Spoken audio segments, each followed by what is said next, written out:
What's up, people? So I just heard the very, very sad news that Pernall Whitaker passed away.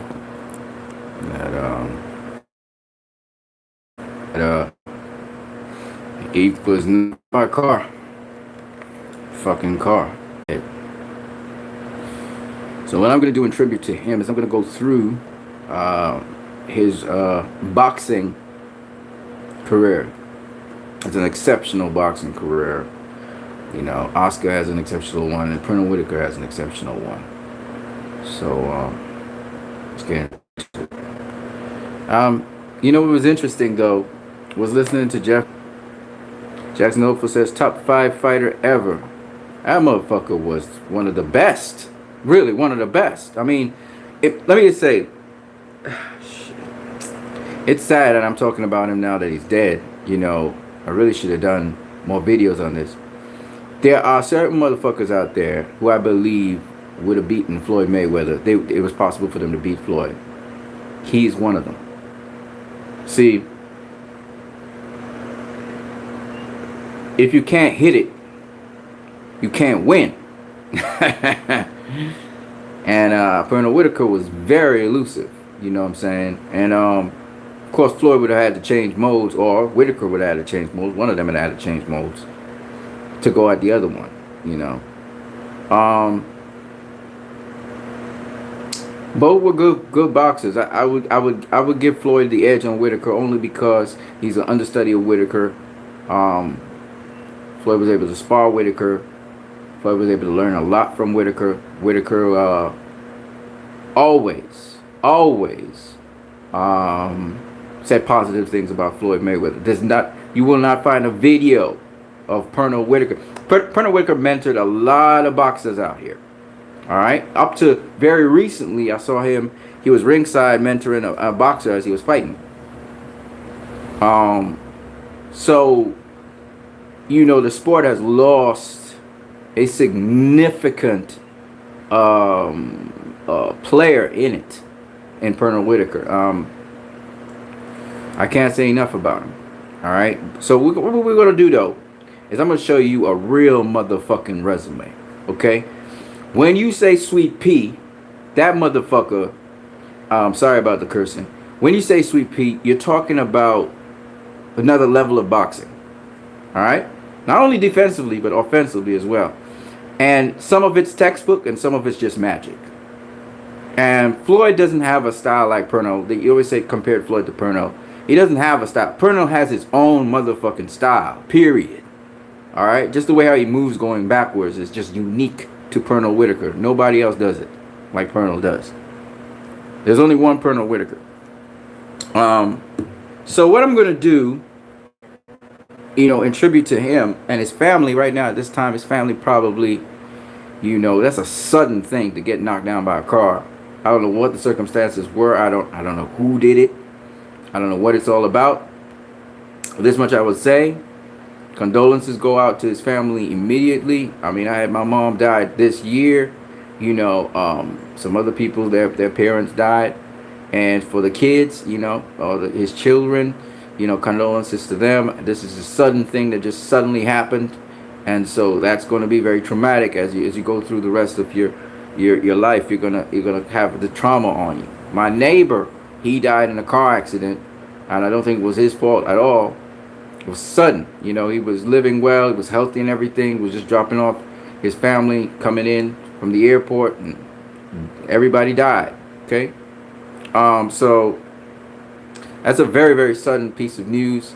Pernall Whitaker was one of my favorite boxers of all fucking time, and you know, I said to people, if you want to know boxers who will give Floyd not only problems, but probably they could beat him, it would be Whitaker, guys like Mike McCallum, guys like Charlie Burley, because these motherfuckers are all round boxers. They could do it all, but also they had great defense. They were great defense. Like their fucking defense was on point.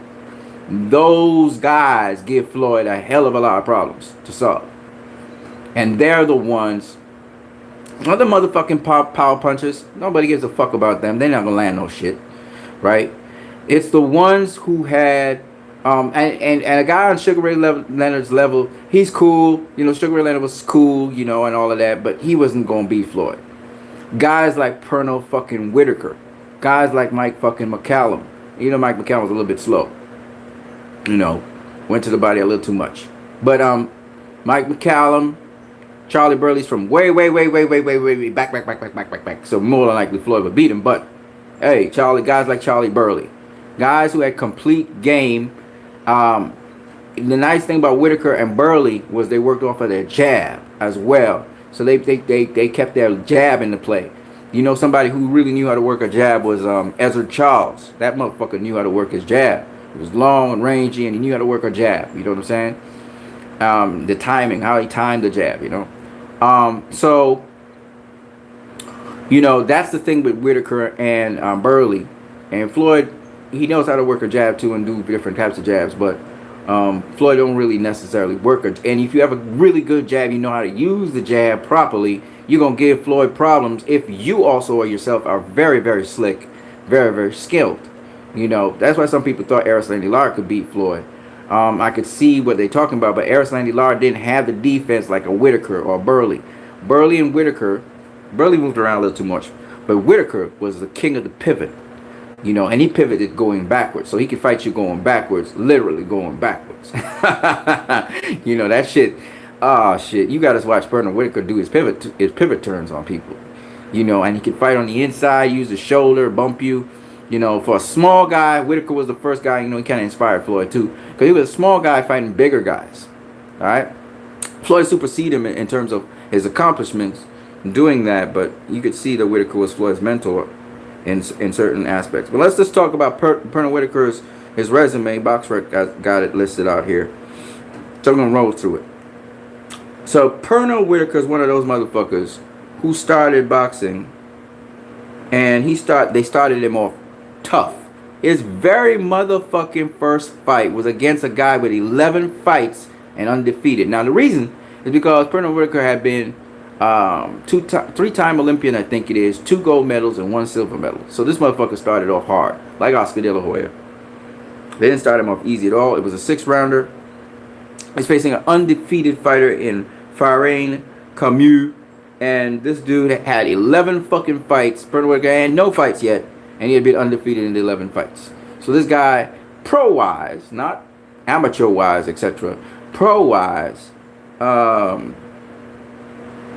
this motherfucker had 11 fights on Whitaker. Okay. Oscar also was started off hard. Of course, Lomachenko was started off super hard. And Guillermo Rigondeaux started off super hard. Okay. Those guys, again, they because of their Olympic background, because of their amateur background, you could start these guys off hard. And Whitaker and Oscar were no exceptions to the rule. These motherfuckers were started off hard. This guy had a winning thing. Cormier. Whitaker put him away in 2 fucking rounds. He stopped him in 2 rounds. Yeah. Pernall Whitaker. He then went on to face more guys with, you know, records that you would face in probably your 5th fight, 6th fight. Danny Avery, he was 7-3-2, put him away in the 4th round. Mike Golden, 6-5-0. Nick Parker, 13-4-1. He didn't stop him. All right, so he had 3 successive knockouts, and then he didn't stop him. Yeah, I know. Pernall Whitaker had a 201-14 average because remember he went to Olympics, I think it is 3 times. So yeah, he had a record like that. It was fucking good. I mean, this guy was on another fucking level to everybody. All right, especially in his era, he was way ahead of everybody. You know, when they had a fight that he was robbed in against. We'll get to that because we're watching the record right here. Alright, then he went on to face John Senegal in his fucking 5th fight. This guy had 23 fights. 23 fights. He was 21-1-1 when Whitaker put him away in the 2nd round. It was an 8-rounder. So Whitaker was fighting 8-rounders in his 5th motherfucking fight. Okay? Him and Oscar have ridiculous resumes because You might see he has 46 fights, but the amount of opponents Whitaker had in the 46 fights, you will see. You will see how this guy was exceptional. This motherfucker was matched tough. Not even Floyd. Floyd is good and all of that, but fuck that. Look at Whitaker's record. All right, this guy is the real fucking goods. Him and Oscar. Y'all can say what you want about Oscar. Oh, when he reached the tough fights, he couldn't get stuff out. Fuck y'all. The truth be told, Oscar was matched tough from the beginning, and so was Whitaker. All right. That's why Pernall Whitaker. You say Pernall Whitaker. You say Sweet Pea. You better have respect because that motherfucker could fight. Okay. And I'm telling you, if he faced Floyd 10 times, I think Whitaker takes at least 2 of those fights out of the 10. He gonna beat Floyd. He gonna beat Floyd at least 2 times. All right. Floyd's very good, but it has to do with how Floyd's gonna hit Whitaker. You have to ask yourself that question. And will Whitaker hit Floyd? I think so. I can pretty much see Whitaker hitting Floyd. Can Floyd hit Whitaker? More than likely, yes. But my point being, it's going to be a tough fight for both of them. You know, that's a good ass fight. So if you guys want to know a good fight, you know, they were doing a celebrity matchup with Whitaker versus Manny Pacquiao. Most people say Whitaker, and it's not because you look at an old-time legend, an old-time great, and you say, oh, Whitaker, yeah, hands down Whitaker, but you got no fucking explanation for it. We got an explanation for that. Turn him. Right? Now, a lot of people tried to turn Pacquiao. Let me just make this abundantly clear. Let me put let me just put that disclaimer out there. Jesse Vargas tried to turn Pacquiao. Timothy Bradley tried to turn Pacquiao. Chris Algieri tried to turn Pacquiao. Right? When I say just turn him, there's a lot that goes on with just turn him, okay? It's not that easy to turn, to successfully turn Pacquiao because Chris Algieri got tagged while he was trying to turn, okay? And got dropped. All right, so it's not as easy as I'm making it sound. But the way how Pernall Whitaker pivots is very similar to how Floyd pivots. Very similar. And the fucking crazy part about it is Whitaker used to turn as he's stepping back. I don't know if you understand what I'm saying, because his remote footwork is unique to Pernall Whitaker. He could even shuffle backwards in a pivot. Not like how people do the wide shuffle in the pivot, but he can shuffle on a pivot. He can pivot as he shuffles. Something like that. It's kind of like Whitaker does. Pernall had a lot of effect on Floyd, no doubt about that. But yeah, Pernall fucking Whitaker, he would stand right in front of your ass, but the angle at which he's standing, you would not be able to hit him. Not only is his upper body movement crazy, but so is his lower body movement. And another thing about Whitaker is his feet move independent of his hands. His hands could be pumping, his feet's moving at a different speed and everything. It's just fucking, oh shit. I don't even want to talk about Whitaker, because Whitaker's on another fucking level. He's special. He was special. And Floyd's good, don't get me wrong, and Floyd's special in his own way as well. But Whitaker was just this enigma. Let me put it that way. Whitaker would beat anybody, It's up to the judges to sometimes give him the decision. So it is what it is. Yeah. I was talking about how he's matched so tough. So in his 5th fight, he's facing a guy with 23 fights. Won 21 of the 23, drew 1, and lost 1. Okay, and just for the record, the guy's name was John Senegal. Just for the record.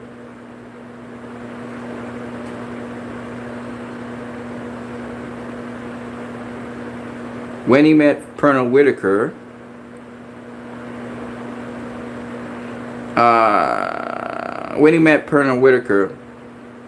he had 3 fights back, lost to a guy called Terrence Alley, who was knocked out in the 2nd round. Alright? And Pernall Whitaker was in his 5th motherfucking fight, and he knocked the guy out. Alright, let's keep it moving.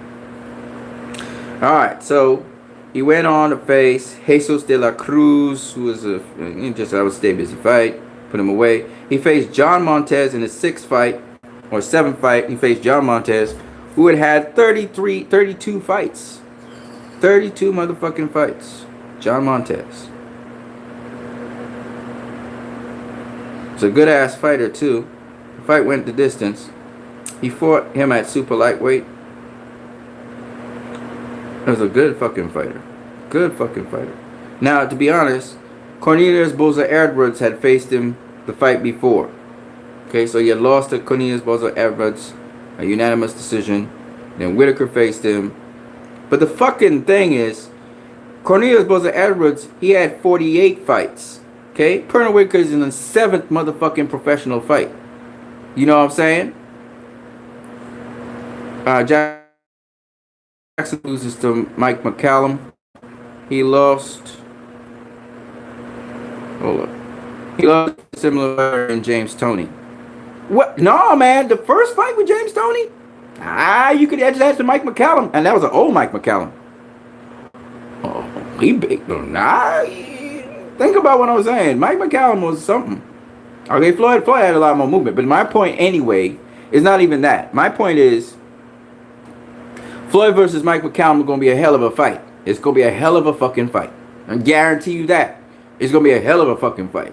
You know, that's my point. You know, Mike McCallum's defense was crazy. He had good defense. You know, the guys who beat him, I'll talk about Mike McCallum another time. At least he's alive. And he's still training. Fucking Mike McCallum, man. Talk about real boxers out there. Guys with Mike McCallum he still fought at a certain range. Pernall fought at any fucking range, inside, outside. You know, Pernall Whitaker versus Sugar Ray Leonard. Pernall Whitaker versus Oscar De La Hoya. Well, we saw that fight. How many of you believe that Pernall won that fight against Oscar? Not only did he drop Oscar, but also he outboxed Oscar. How many of you believe that? Chris M. RIP to my favorite fighter. Yeah, my man. Fucking Pernall Whitaker, boy. Shit. Hurts me just to think about that. That's why I had to make the video. Where do you have him ranked among your pound for pound greats? Motherfucker's way up there. Way up there. Pernall motherfucking Whitaker. You're talking about Pernall Whitaker. You know, the losses that Pernall Whitaker lost, except for Tito Trinidad, you know, you got big question marks on him. You know, he was that good. He was good, that good, fucking good. I mean, anyways, let me go back to his record, because, like I said, you're talking about Pernall Whitaker here. That's a totally different. He's in his own fucking class. All right. Let's go through it. All right. So, yeah, he faced John Senegal, right? And then he faced John Montez, right? That was the dude, 32 fights. All right, went to unanimous decision on him. Then he fought in his 8th fight Raphael Williams, who had 26 fights. Oh, fuck, man. Pernall Whitaker, KP forgets, great fighter, head control, defense, feints, all. He's a fucking magician. Fuck yeah. We're gonna get there. We're gonna get there. Raphael Williams, right? This is in his 8th fight, I said. Then Rafael Gandolara, he did that in his 9th fight. In his 10th fight, a guy with 20 fights, Alfredo Lane. All right, he's fighting guys with like 32 fights and 20 fights and shit like that. He didn't even reach there. He faced Roger Mayweather for the NABF lightweight title. He faced him where Roger Mayweather had 30 fucking fights. Okay? And you know, the Black Mamba. You know what I'm saying? And it was a good ass fight, by the way. And let me tell you a little bit about what when he faced Roger Mayweather, what we were looking at. Okay? Hold on a second. The motherfucking Black Mamba, boy. Alright. He had lost to Rocky Lockridge, who had knocked him out in the first round. Okay? He was the WBA super featherweight champion. That's fucking Roger Mayweather. Roger Mayweather's another one. Roger Mayweather. Fuck that motherfucker. He lost to Julio Cesar Chavez. who had stopped him in the second round of their first fight. He had lost to Freddie Pendleton. Alright. Freddie Pendleton. So when he faced Pernall, Pernall was in Pernall's 12th fight. It was a good ass fight. It was a good ass fucking fight. And in Pernall's 12th fight, while Roger Mayweather had 30 fucking fights, he was able to beat Roger the Black Mamba Mayweather. Alright? This was his first big name that he faced. Former world fucking champion at lightweight, and he beat him. Okay? He had a soft touch after that, Jeremy Flores. Usually this guy didn't have soft touches, and you will see that in later on in his career. He didn't face Miguel Santana in his 14th fight. Not any season now. Miguel Santana had 23 fights for the defending his NABF and the USBA lightweight title. He was able to stop him. Faced Davey Montana, and then he was set up to have a championship fight. He faced Jose Luis Ramirez for the WBC World Lightweight title. He lost it by a split decision. Now Jose Luis Ramirez had 106 fights. Pernall fucking Sweet Pea Whitaker, he had only at that time he had how many fights? I'm gonna tell you.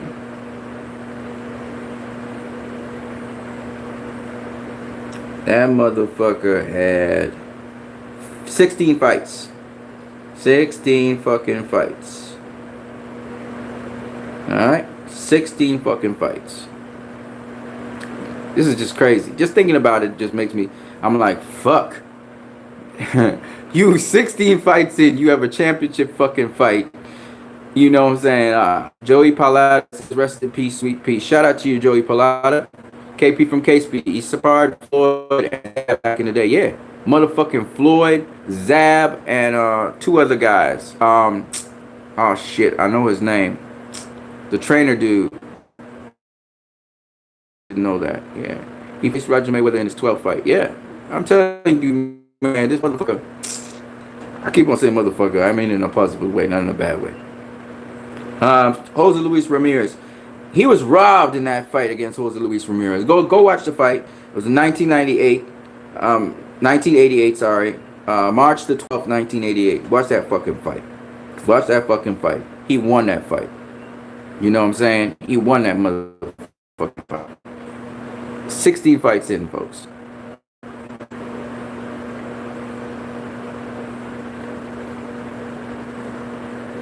Chris M says, Whitaker mentioned Mayweather Jr. while apparently getting bettered by Mayweather back in 1996. Whitaker and main events thought they had themselves a prodigy. I don't think Mayweather had the better of him. I think Mayweather was showcasing his skills. Whitaker had so much more experience than Mayweather. But he showed a lot of promise, you know. Kind of like Errol Spence versus Floyd. Errol Spence showed a lot of promise to Floyd. Got Floyd's attention, you know. That's what I think happened. You know, and so people blow it out of proportion, and maybe Errol either damaged Floyd or did something that, you know, Floyd didn't get to break him or whatever, and so Floyd was like kick him out the camp or something, or Floyd was doing something, was trying to train a certain way, and Errol didn't give a fuck. Errol was just doing his thing, and probably Floyd got hurt or something. I was like, hey man, motherfucker, this man have a fight next. What you doing? We kick him out the camp.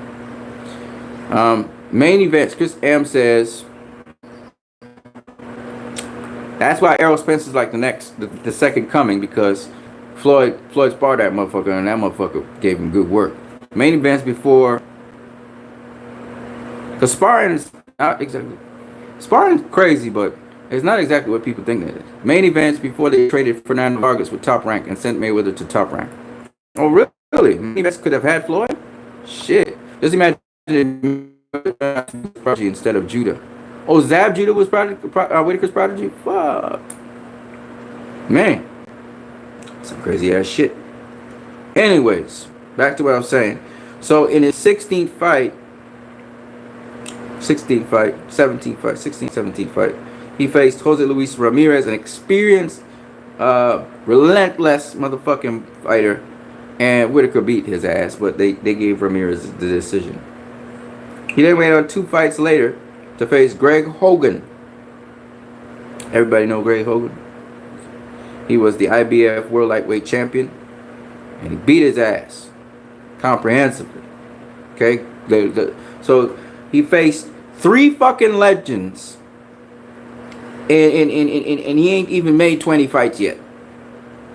He's not even made 20 fucking fights yet, and he's fought 3 fucking legends: Greg fucking Hogan, Jose Luis Ramirez, and Roger fucking Mayweather. That's 3 Hall of Famers, motherfucker. Let's keep it going, because his career is not over. Right? So you might see he had 46 fights, and you'd be like, only 46 fights? You know, past greats had 200 and something fights. Okay. Well, this motherfucker just fought 3 legends.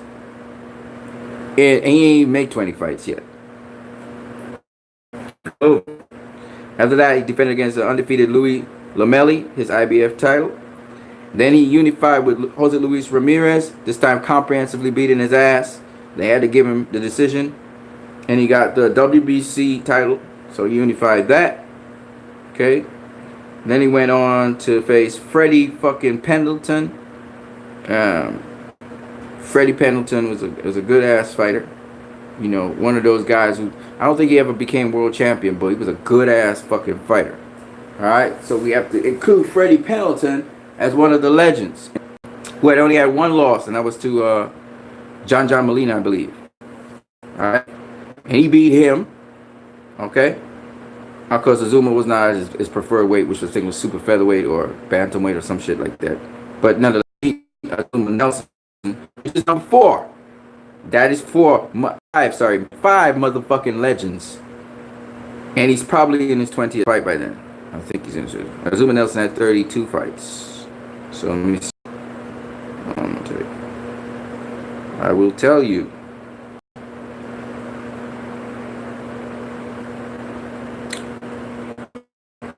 ...22 fights. So he had passed his 20th fight. So he's in 22 fights. Azuma Nelson had 32 fights. And Whitaker beat Azuma fucking Nelson, okay? Because he had to stay busy fighting in between.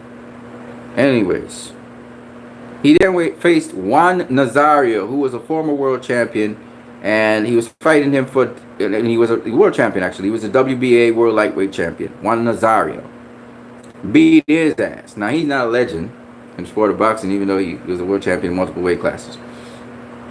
I don't necessarily call him a legend, but maybe you guys will. But he's another world champion he beat. And then he faced, again, it was a stay busy fight, Benji Marquez. And then he defended successfully against Anthony Jones and Paulie Diaz. And then he faced Jorge Paez. And by this time, by the way, he was the undisputed undisputed lightweight champion of the world. The WBO wasn't recognized as yet. I don't think so. And then he went on to defend his lightweight title. Then he went up to super lightweight and faced Rafael Pineda, and he was able to defeat him. All right. And then he faced the legendary James Buddy McGirt. At welterweight. He took James Buddy McGirt's WBC welterweight title. It was a good ass fight. And then he went on to face Julio Cesar Chavez. All these fucking legends this motherfucker be facing. Another legend in the sport. We're talking about like 7 right now. I think we have 7 legends this man has faced. And he got a draw. He was robbed. That was a fucking robbery. He actually won that fucking fight. But it is what it is. He got a draw for it. And he went on to face a guy called Carlos Cardona. He then rematched James Buddy McGirt. Really put a beating on him. And then went up to super fucking welterweight. And faced Julio Cesar Vasquez, who was the dominant super welterweight champion there at the time. And just to see the context. Fuck, I clicked the wrong thing. For you to get the appropriate context to what we were talking about.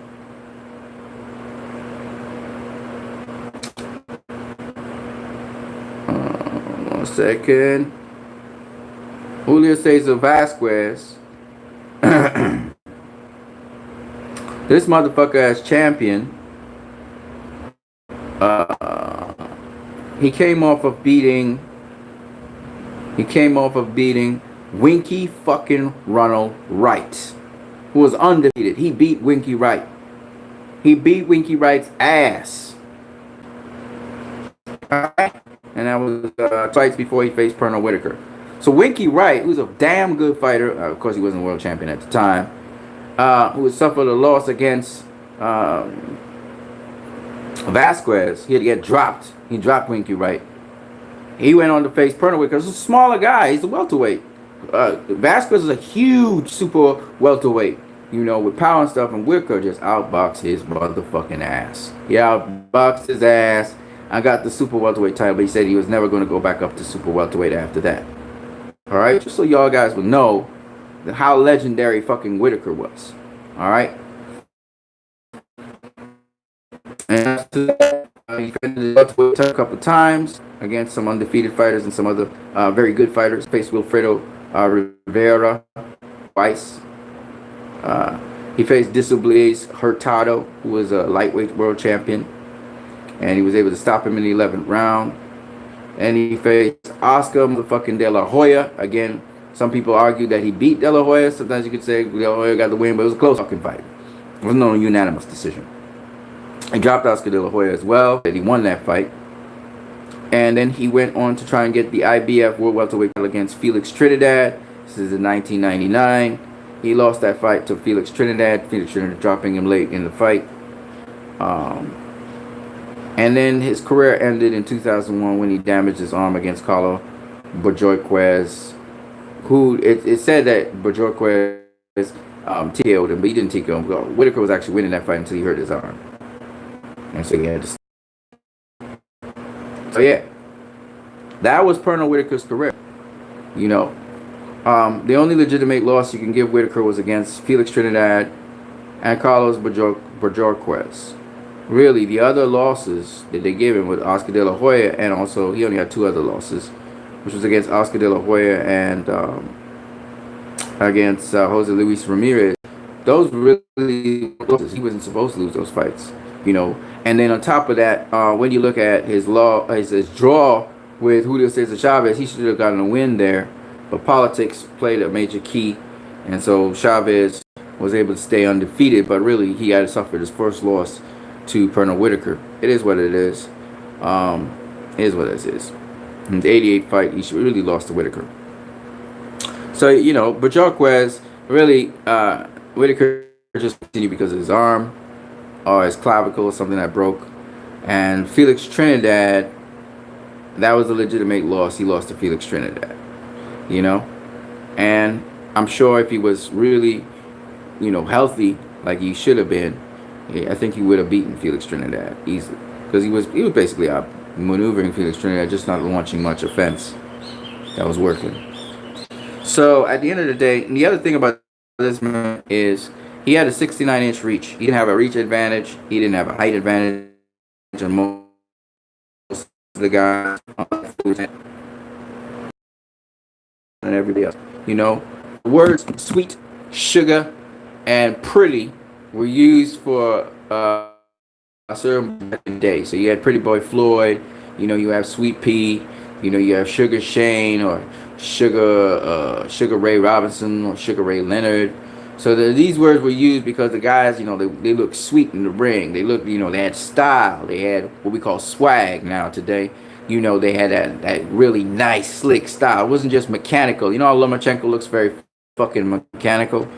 He's technically sound, but he looked what we call being flashy. You want to have some flashiness to you. You know, you want to have a little swag. You want to be slick, but you also want to look good doing your shit. You know what I'm saying? Like Chris M said, pizzazz. You know, motherfuckers used to, you know, you listen to them talk, you say bop, beep, beep, bop. You know, bebop or jazz. You know what I'm saying? Floyd come from a hip-hop era, so he would do his hip-hop thing. And so it wasn't just fighting, but looking fucking good fighting. That's what the old school, that's how it used to be with these guys. Roy Jones Jr., when you see Roy Jones Jr. did his shit, you know, against lower tier opponents, but nonetheless, he did his shit. You know, you want to go back and try and do that shit. You know, I always loved how he jabbed. You know how Roy just jabbed. He didn't telegraph the jab. You didn't see the shoulder telegraph. Oh, sometimes he dipped the shoulder and just bow. You know, loved it. Loved it. I loved Roy Jones Jr. when I was younger. I tried to emulate his ass. And the point being that these guys had a certain sort of, you know, style and savvy and just smoothness to how they did their shit. And that's because they were practicing in the mirror and shit. And so Pernall Whitaker epitomized that shit. But as you can see from his resume, this motherfucker had in his 46 fights, and always, Roger Mayweather would tell you, it's fuck that. It's who you fought and who you beat. Okay, motherfucker? And when you look at who he fought and who he beat, and a lot of these guys are Hall of Famers and all-time greats, right? Felix Trinidad, a fucking all-time great. He's a Hall of Famer. Sure Hall of Famer, right? In fact, isn't he in the Boxing Hall of Fame already? Oscar fucking De La Hoya. I mean, what can I say about Oscar? I mean, what can I say about Oscar? You can say what you want, people. That man's fucking resume is lit. He has a fucking lit resume. You know, him and Pernall Whitaker. Then you got Displaced Hurtado, was the world champion. But let's look at all the fucking Hall of Famers and all-time greats he got there, okay? You got Felix Trinidad, Oscar fucking De La Hoya, James Buddy McGirt, Julio Cesar Chavez Jr. Julio Cesar Chavez, sorry. You got Azuma fucking Nelson, Freddie Pendleton, that's 6. Luis Ramirez, that's 7. Greg Hogan, that's 8. Roger Mayweather, that's 9. And his 9 motherfucking Hall of Famers, short-footed Hall of Famers and all-time greats. 9 motherfucker in 40 in 46 fights, 45 fights, 46 fights. That don't add up. Oh, whatever. Yeah. Match tough from day fucking 1. Think about that. And I just wanted to recap this so that people would know, if they don't know about the name, fucking Pernall Sweet Pete Whitaker. You better know that fucking name, because that was a real motherfucking fighter, you know. And you know, the thing about it is, people admire Whitaker and didn't say he was a runner, because this shit talk about running started with Pacquiao, okay? These people say, oh, you're running. Just imagine those motherfuckers back in the day. You know the other thing, Whitaker usually got his shine with HBO. And the reason being, you know, fucking Larry Merchant and Jim Lampley didn't quite have to go into Whitaker because he already had a loss against the Mexican guy. I forgot what his fucking name is. The Southpaw Mexican guy. Right? So they didn't have to go into him. But if he was undefeated, they would have gone into him. You know what I'm saying? But Pernall, man. Pernall, Sweet Pea Whitaker, boy. Even though they still went into him when he was had to face Oscar. Because they were like, you know, they were hoping that Oscar would beat him. And when they rejoiced when Oscar beat him. And it is what it is, though. It is what it is, you know. But, you know, that was my dude, man. You know, here's what it is. He's dead now. That's some fucked up shit, though.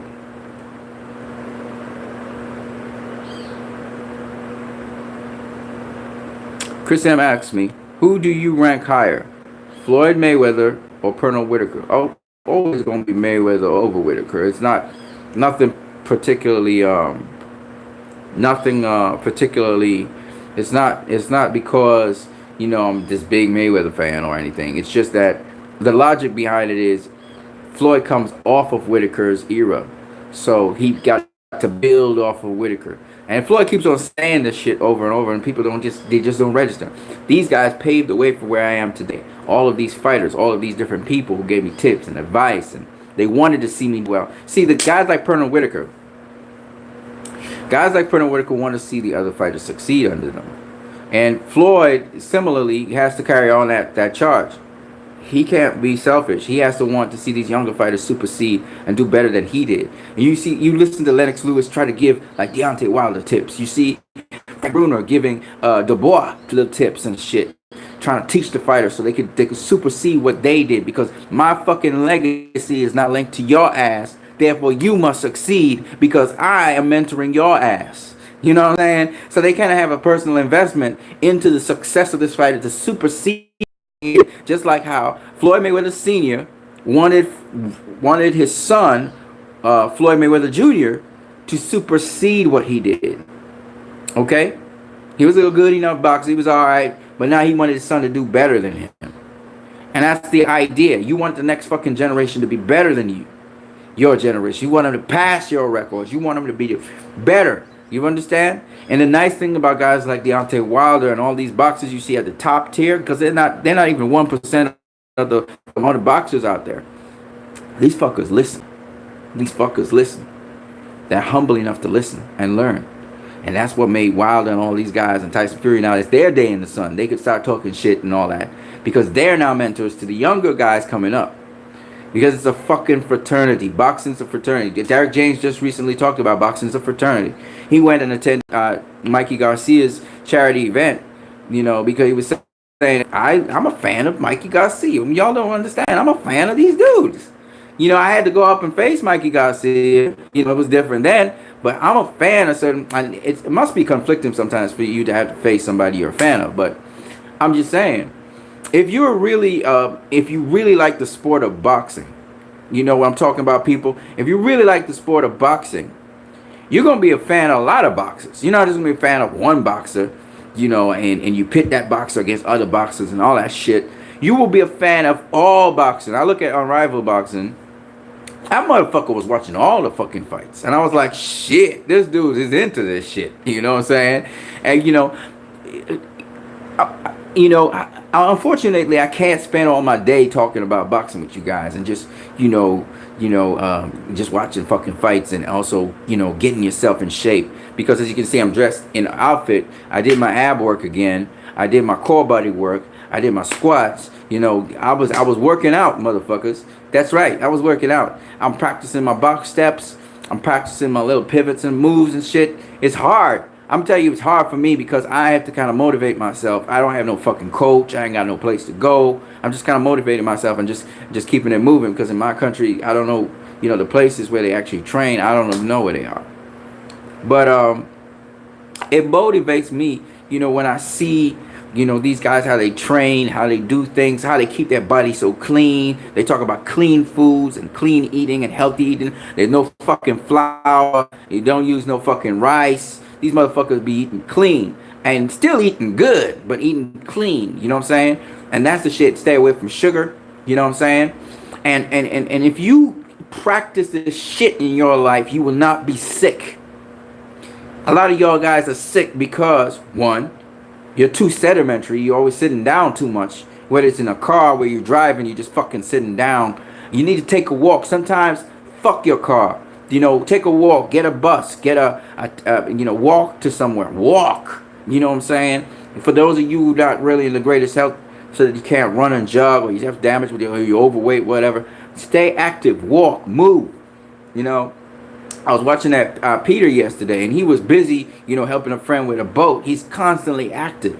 You keep your life active, and that helps your body, the endorphins, the shit. You're doing a lot of different things. There are people who ski on slopes. They travel all around the world. They do all kinds of shit with their time after they're working or whatever. When I was a student in the States, I used to drive all over Southern California, all the way up to Northern California. I used to drive everywhere because my motherfucking ass was going to see everything I could possibly see and do everything. I used to walk up on beaches because I love beaches. Walk down the beach.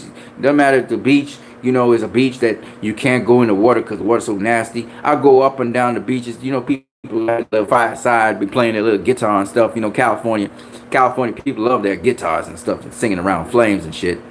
And so, in the night, sometimes it'd be cold and chilly. Even if it's in the summer, I'll be walking down those fucking long beaches. I loved it. Sometimes if I could take my car and drive down the fucking beach, I had a Honda Accord, you know what I'm saying? Oh, an old red Honda Accord. It was really nice.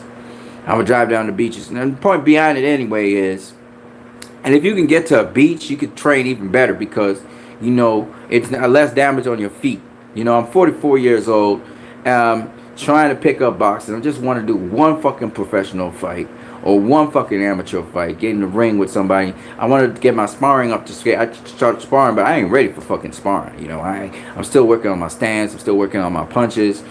But it's a process. And then every now and then I got stomach problems, so I have to make sure my stomach's in order. But less and less that's a problem, and it's just great because when you start to feel more and more healthy, and you get into strength, you can see I put on some size and shit, and just get the right amount of sleep if you can. Get some sleep to recover, let your body recoup. There's from products we saw with Snack that you can use for a better night's sleep, for repair and replenishment, for energy and stuff. And these are all natural fucking things. You know what I'm saying? I could tell you guys about a number of natural things as well. But anyway, I'm going off on a tangent. Pernall Whitaker is what we focus on.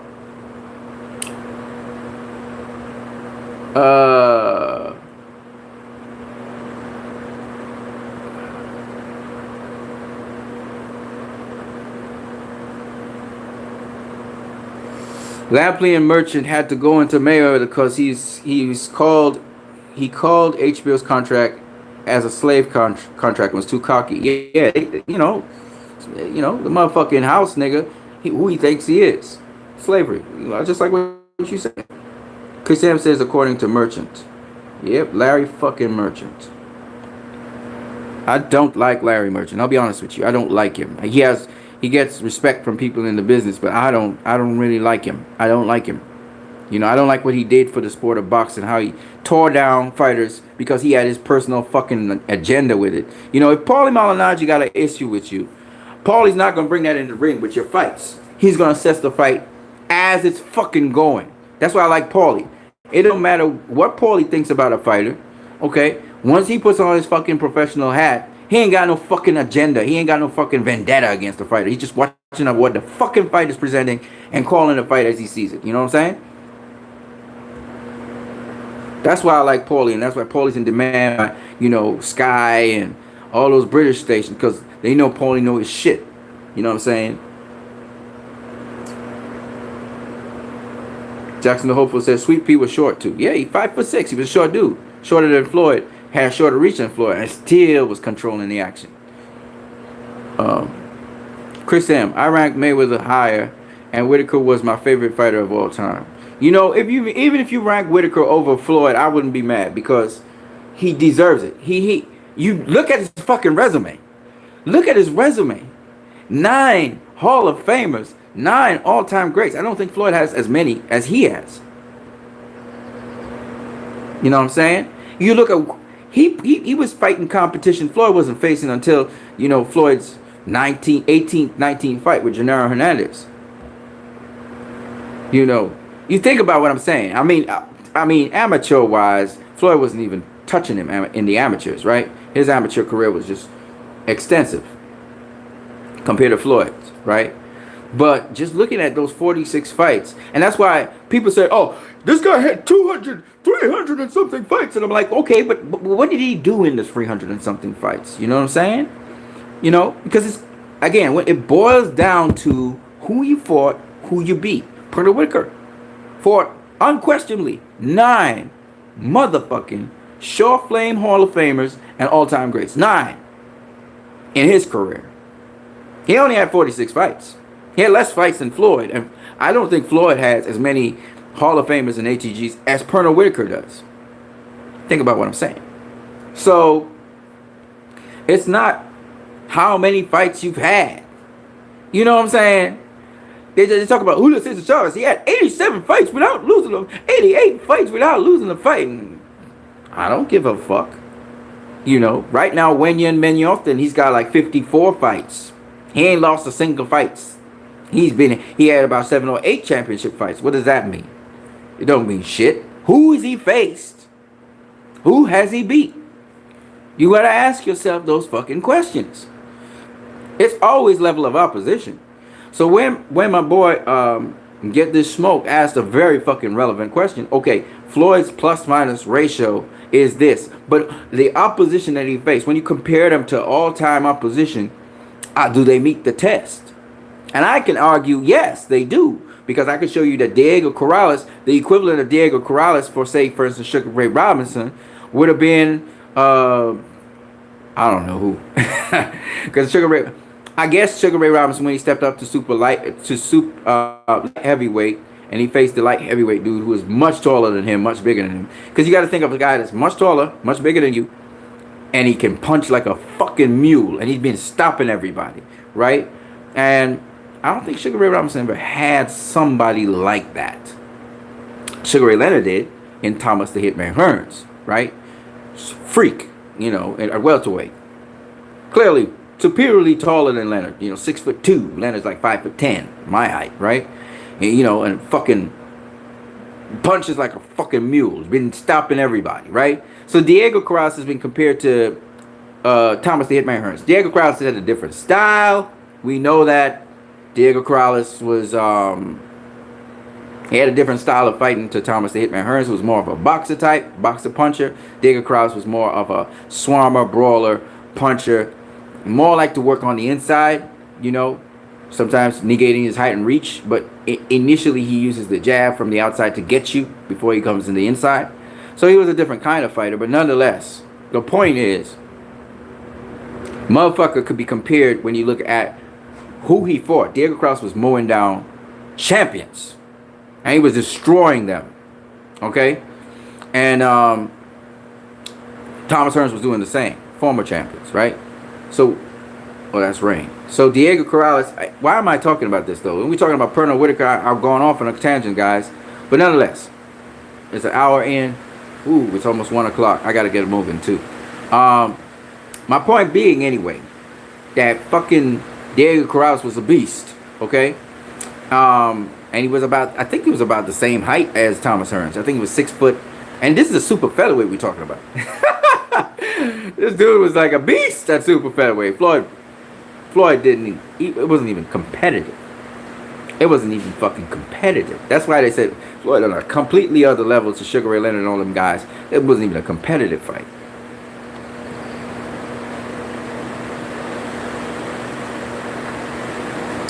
Chris M says I rank Mayweather higher, and Whitaker was my time. Chris M says, but you know, people don't know enough about boxing and Whitaker's career, so they have to put Mayweather down to uplift Whitaker. Right. But the truth be told, though, fucking Whitaker, you look at certain aspects of Whitaker's career, it supersedes anything that Floyd did in his career. Right?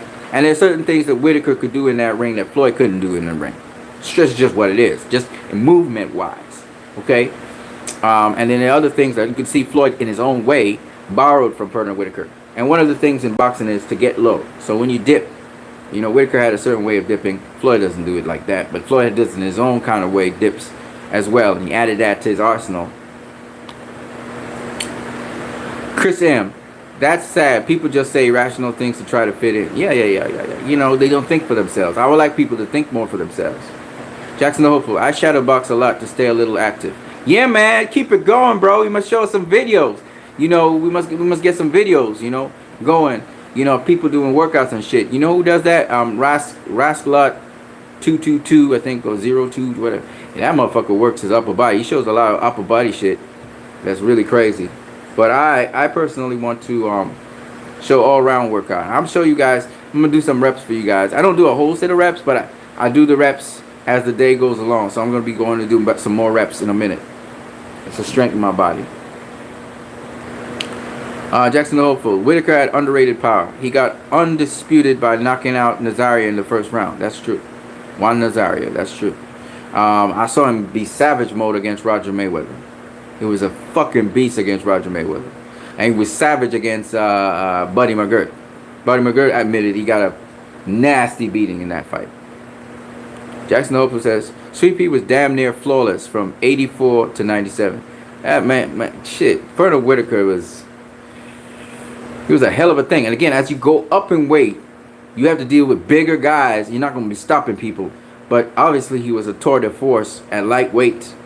It was a fucking tour de force. When he went up to super lightweight and went up to welterweight, he wasn't really stopping people like that. But it's what it is. Right? So I wanted to show. Don't forget, you can smash the like button. If you guys talking here, we can smash the like button. You know I like to talk boxing. And we lost a great one, folks. We lost a great one in Pernall Whitaker. A lot of people's careers and lives are not going to be the same because he's not there anymore in their lives. It was so fucking sudden. I know everybody in the boxing world and the boxing community is going to grieve him, and he's a big loss, I think, to the because he's got so much fucking knowledge on boxing. I mean, he passed it on to a number of fighters: Zab Judah, Floyd Mayweather, Syed Ali. You know, who's been teaching people boxing. You know, so you know, it is what it is. Syed Ali actually was in Arrows. No, it was Danny Jacobs. He was with Danny Jacobs when he faced Canelo. Yeah.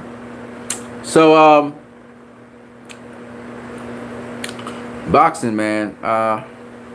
Pernall, man, we're gonna miss you. We're gonna miss you. So fantasy fight: Pernall versus Floyd Mayweather. If it's just for all the stakes, all the marbles, I think Floyd takes him. But I don't pass it by. If they were to fight 10 times, I don't think Whitaker beats all 10 times. I think Whitaker beats him at least 2 out of the 10. Unless Floyd has figured, even if Floyd thinks he figured out Pernall Whitaker, the things that I think Pernall does that I think Floyd would, Pernall would have at least 1 or 2 things on her sleeve for Floyd. Oh, okay, that's a piece of hair. Sorry about that. Yeah. So I wanted to just kind of honor the dude by just showing people just the level of opposition this man faced throughout his career. Not to mention the world champions also that he faced in his career, which was a sizable amount of world champions for such a short career. You know, Julio Cesar Chavez, I think he faced like 14 or 15 world champions, something like that. Let me break down a little bit more statistics on Pernall Whitaker for a minute.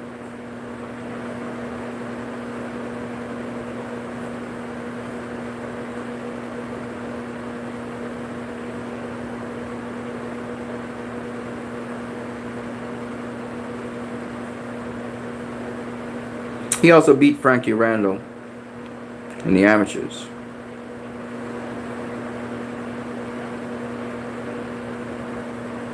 Alright, so he has a record of 3-2-1 against International Boxing Hall of Fame inductees. It should rarely read 5-1-0. That's what it really should read, because 2 of those inductees he beat. He beat them straight up.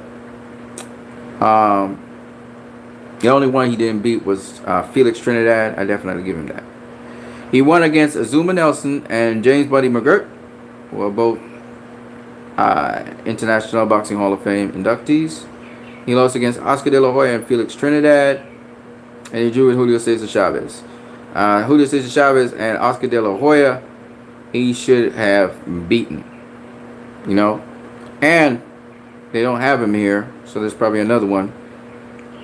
Should have been inducted. Jose Luis Ramirez, he should have been inducted into the Hall of Fame. I don't know why he wasn't.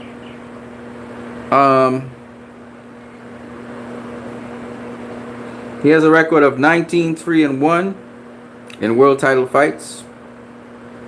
So that's he had 23 title fights, 4 KOs. He has a record of 14-3-1, 3 KOs against former, current, or future world champions. These are the amount of world champions he actually beat. Alfredo Lane, Roger Mayweather, Greg Hogan, Jose Luis Ramirez, Freddie Pendleton. I didn't know Freddie Pendleton was a world champion. Azuma Nelson, Juan Nazario, Jorge Paez, Rafael Pineda, James Buddy McGirt, Julio Cesar Vasquez, and Jake Rodriguez, as well as Distal Blaze Hurtado. Alright? Which comes to 1, 2, 3, 4, 5, 6, 7, 8, 9, 10, 11, 12, 13 world champions he faced.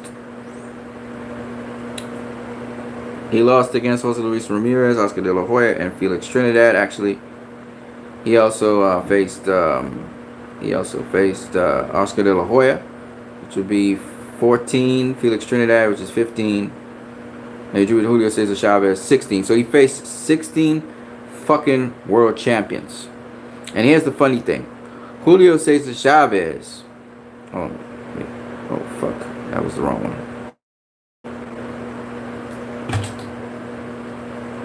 Now Julio Cesar Chavez had like a million fights. All right, he had many fights, right? Julio Cesar Chavez had I don't know how many fights he had.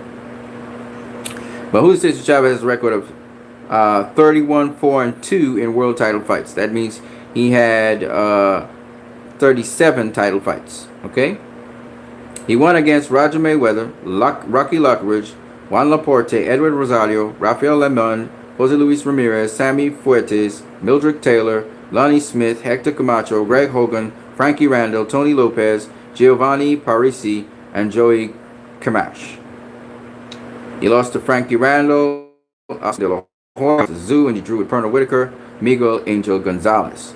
So how many world champions did Julio Cesar Chavez face? He faced 1, 2, 3, 4, 5, 6, 7, 8, 9, 10, 11, 12, 13, 14, 15, 16, 17, 18, 19, 20.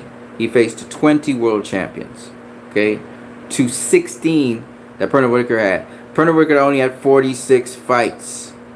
Only 46 fights. Julio Cesar Chavez, on the other hand, sometimes. Oh, fuck. I hate when I do typos.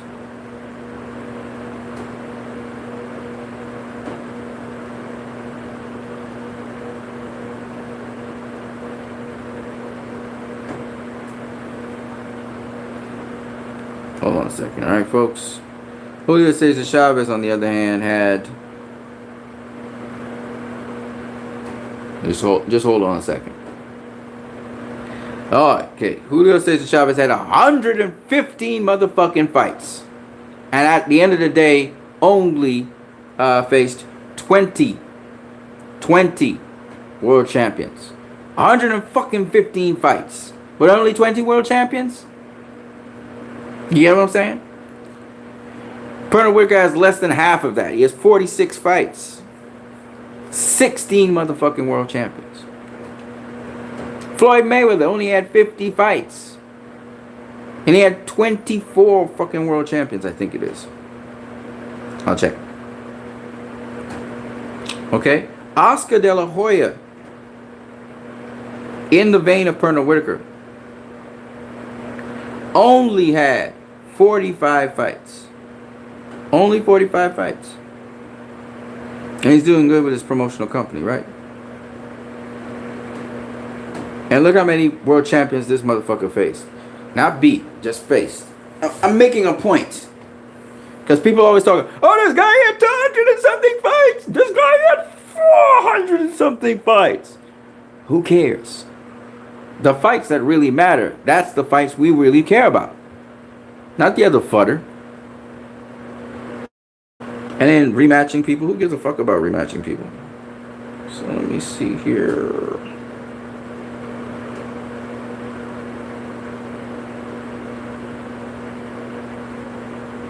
Oscar De La Hoya is a beast. Hold on a second.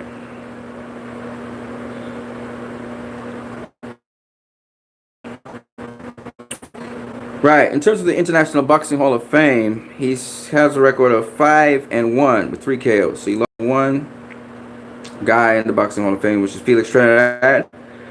So far, Shane Mosley will be in there. He won against Julio Cesar Chavez, Pernall Whitaker, Hector Camacho, and lost to Arturo Gatti, and lost to Felix Trinidad. Okay.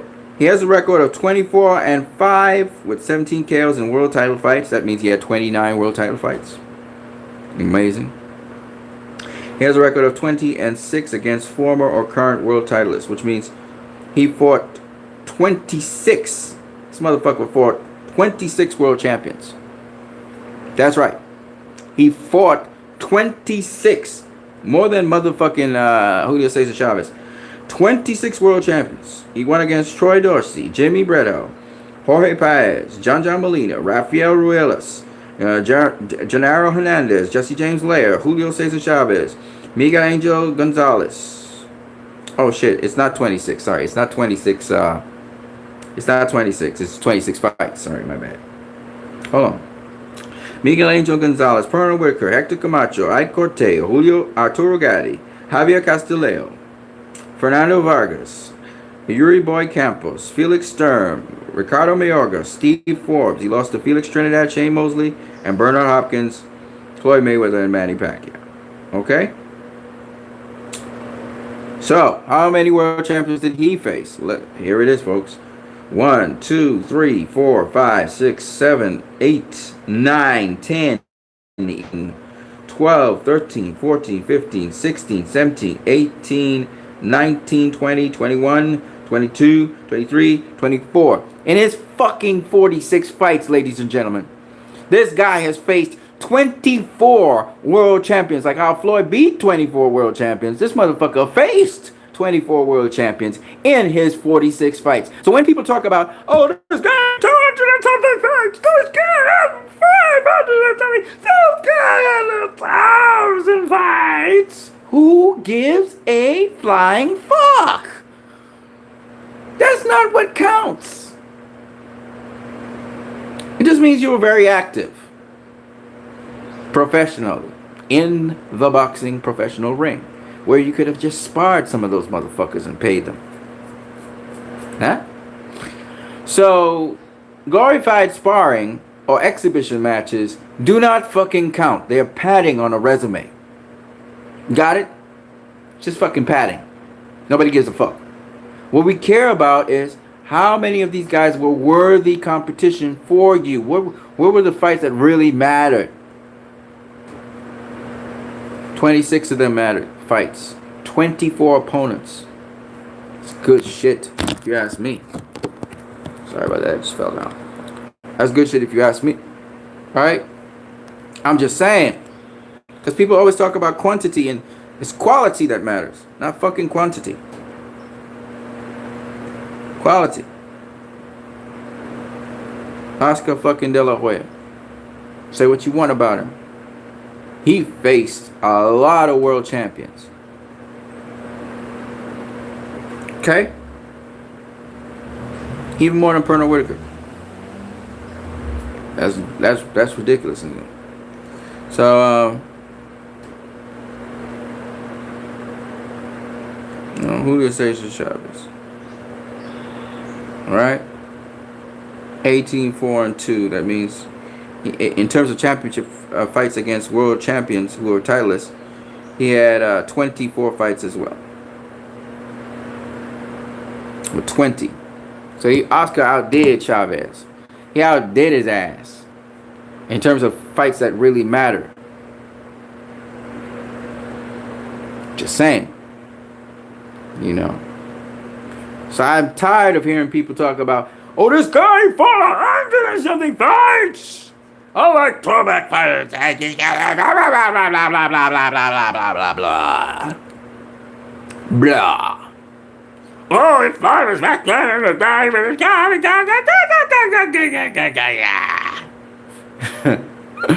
I'm just saying.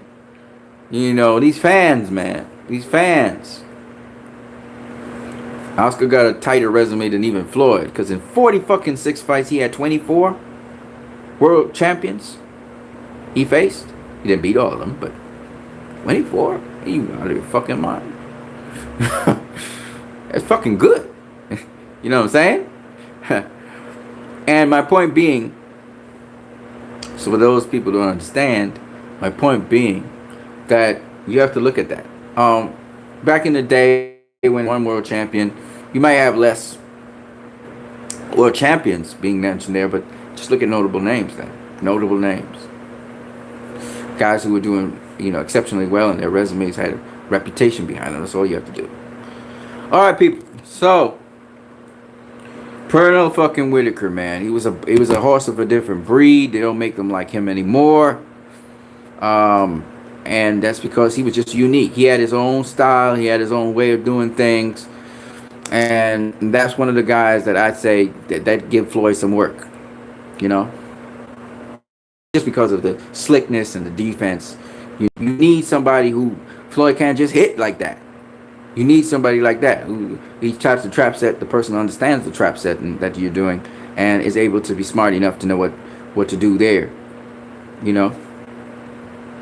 So, I mean, it doesn't necessarily mean that Floyd would sit back and set traps, because then nobody ain't gonna do nothing. So he'd probably press the action. But the point is, um, at the end of the day, you know, that's the kind of competition you want to have Floyd face. You don't want Floyd facing some brawler. That's easy work. He likes you to come to him. He's a counterpuncher. Canelo, same thing. If you're going to go get Canelo, Canelo's happy. He don't have to waste no energy. He just sitting back, just letting you do your thing, and then he counterpunch your ass. So, yeah. All right, people. That's my video.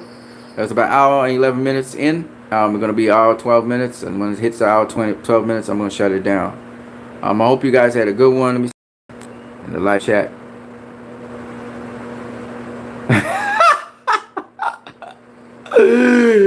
Oh my God. Jackson Opal says De La Hoya and HBO must have had those 3 on his payroll against Whitaker. I don't know. I think they wanted to see Whitaker lose, and they thought. Jackson Opal says Sugar Ray Robinson faced 19 champions, not counting those 2 million rematches, 20 million Woo! In that respect, Manny Pacquiao's like a throwback fighter. I mean, some of those fucking rematches made no fucking sense. He had comatose the dude, and he didn't even went and rematch the dude. Right, let's get Sugar Ray Robinson just a second. I don't like bashing Sugar Ray Robinson different era, different time. It's just that when people say, "Oh, Sugar Ray Robinson would have dusted Floyd," or some shit like Sugar Ray Robinson would have beaten Pernall Whitaker, I'm like, what? Come on, man. Come on. I mean, he campaigned mostly at middleweight. He was more of a bigger dude, but still.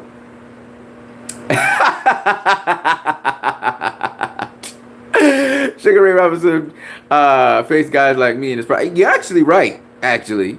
I'm going to show you. I'm actually going to show you from his record. And I don't really like doing that to Sugar Ray Robinson, because he was a hell of a fighter, to be honest with you. And it's just that these fucking fans who are religious about certain things, they piss me off. You know what I'm saying? By the way, Sugar Ray Robinson's name wasn't even Sugar Ray Robinson. That was his real name. He was a junior as well. But, let me see here.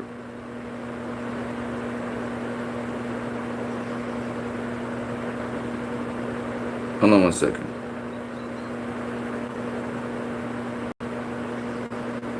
It's how they esteem these motherfuckers, man.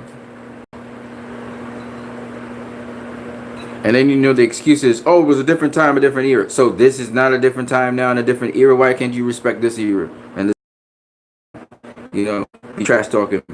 Like Buddy McGregor, oh, Sugar Ray Leonard would have beaten Floyd. No, motherfucker, he would not have. Ask James Toney. Ask motherfucking James Toney. James Toney faced Roy Jones Jr. Right? No, he wouldn't. Wouldn't have lost to Sugar Ray Leonard. And Sugar Ray Leonard's a hell of a fighter. There's no fucking way Sugar Ray Leonard's beating Floyd. No fucking way. No version of Floyd. He's beaten. I'm not saying Floyd would have knocked him out. No way, Jose. But he wasn't going to beat Floyd. He ain't even going to beat Pernall Whitaker. How Sugar Ray Leonard going to beat Pernall Whitaker? Answer that. If you can't even get past Pernall Whitaker, how the fuck he getting past Floyd? Think about what I'm saying. He's not beating Pernall Whitaker.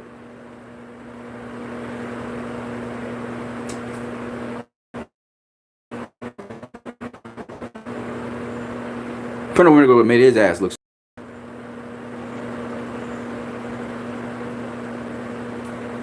Oh, don't get Pernall angry, because Pernall gets vicious.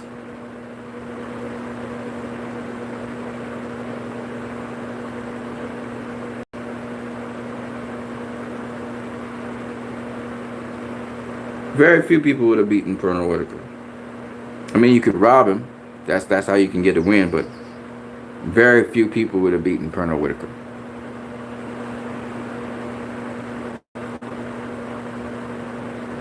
You're not just going to get a dub over Pernall Whitaker like that. Alright, so Sugar Ray Robinson had 200 fucking fights. 200 fucking fights. Alright? And just to address what Jackson the Hopeful was saying, just because I can, I will show you motherfucking Sugar Ray Robinson when he's world fucking champion, facing guys off the fucking street almost in his fucking prime. It's one thing when you're not world champion, it's okay, but when you're a fucking world champion, don't be doing that. Don't be doing that shit. All right. So I kind of know these guys, so I'm gonna start.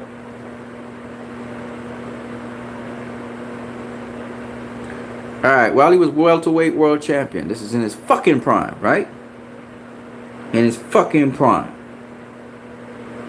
Okay. He just beat Tommy Bell. All right. He beat Tommy Bell. And don't get me wrong, he did face some really legendary fighters. Don't get me wrong. He ain't gonna face Freddie Wilson. Freddie fucking Wilson. Freddie fucking Wilson has a record of 15-29-0. Now, that don't mean nothing really. I mean, you got experience, right?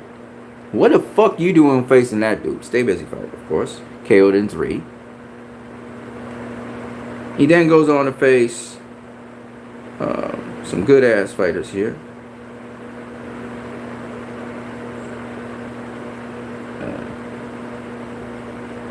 All right, still welterweight champion, right? Still welterweight champion, and he faces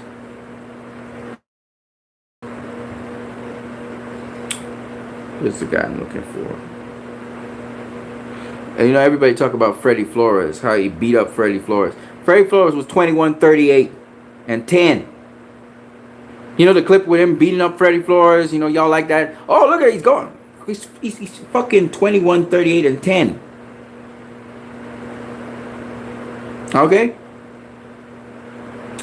He's welterweight champion, but he was fighting at middleweight. And he come back down to welterweight, okay?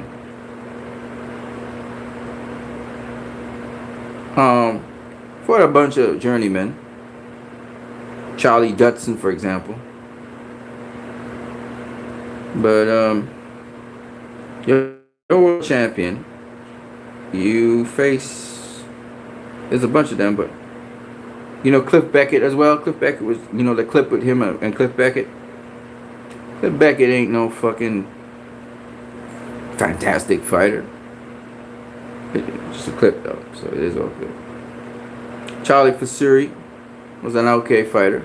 He was 63-7-1, but he ain't really.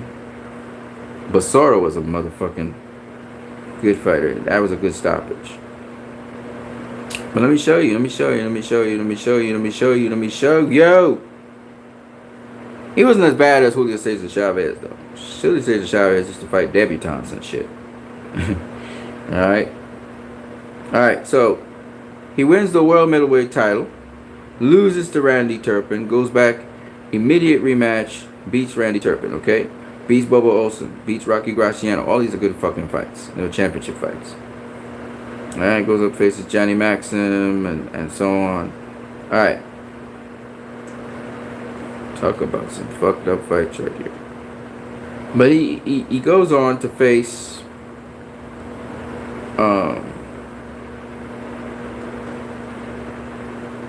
so guys like, even though this guy's record looks good, Don Lee, he ain't worth shit. Alright? He killed Bobby. He killed somebody. I can't remember who he killed in the ring. Faced young Gene Buffalo, who was an old dude. Many fights, but he was an old dude.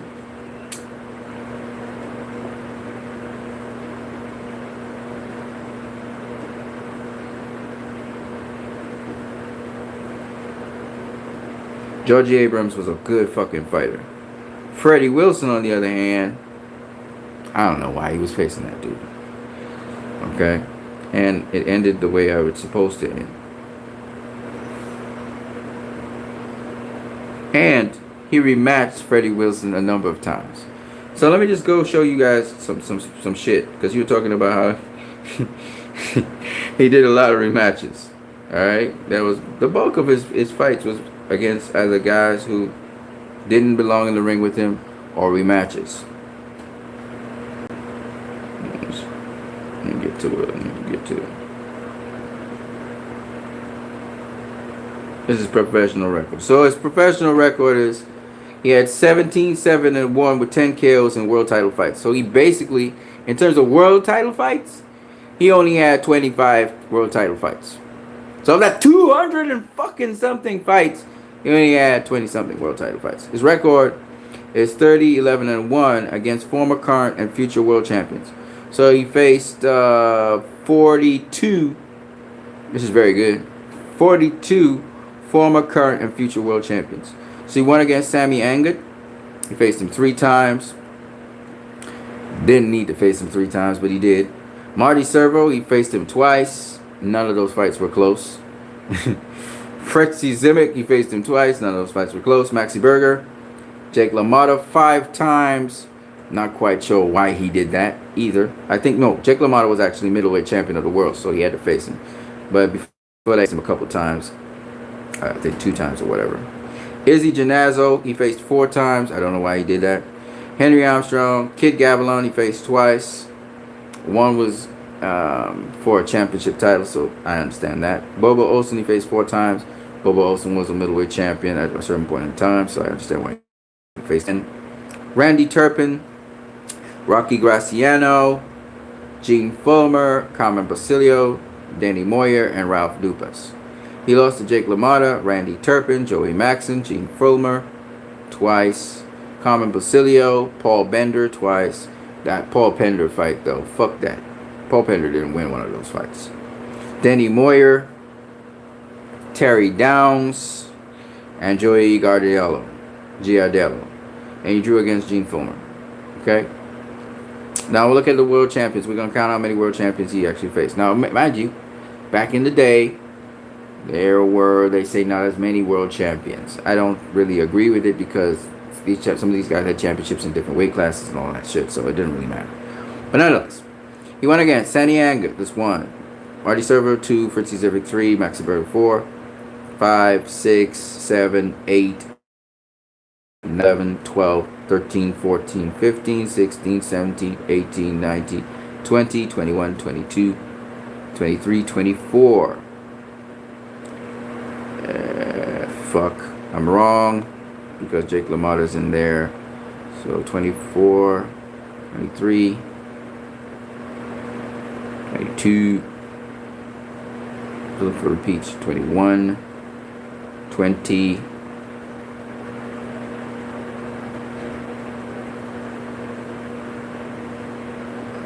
19. 19. So he actually faced 19 world champions.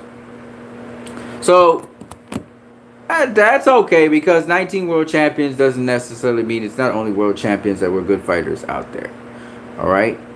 Nonetheless, it is what it is. 19 world champions what he faced out of his 200 fucking fights. 19 world champions. Of course, let's be fair though to him in that there are some other good fighters that he faced that we must talk about, like Ralph Tiger Jones, a real fucking good fighter. You gotta add him to the list, you know, and a bunch of other guys. Oh, by the way,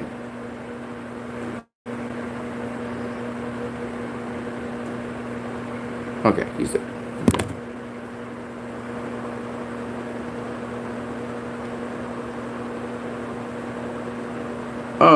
Okay.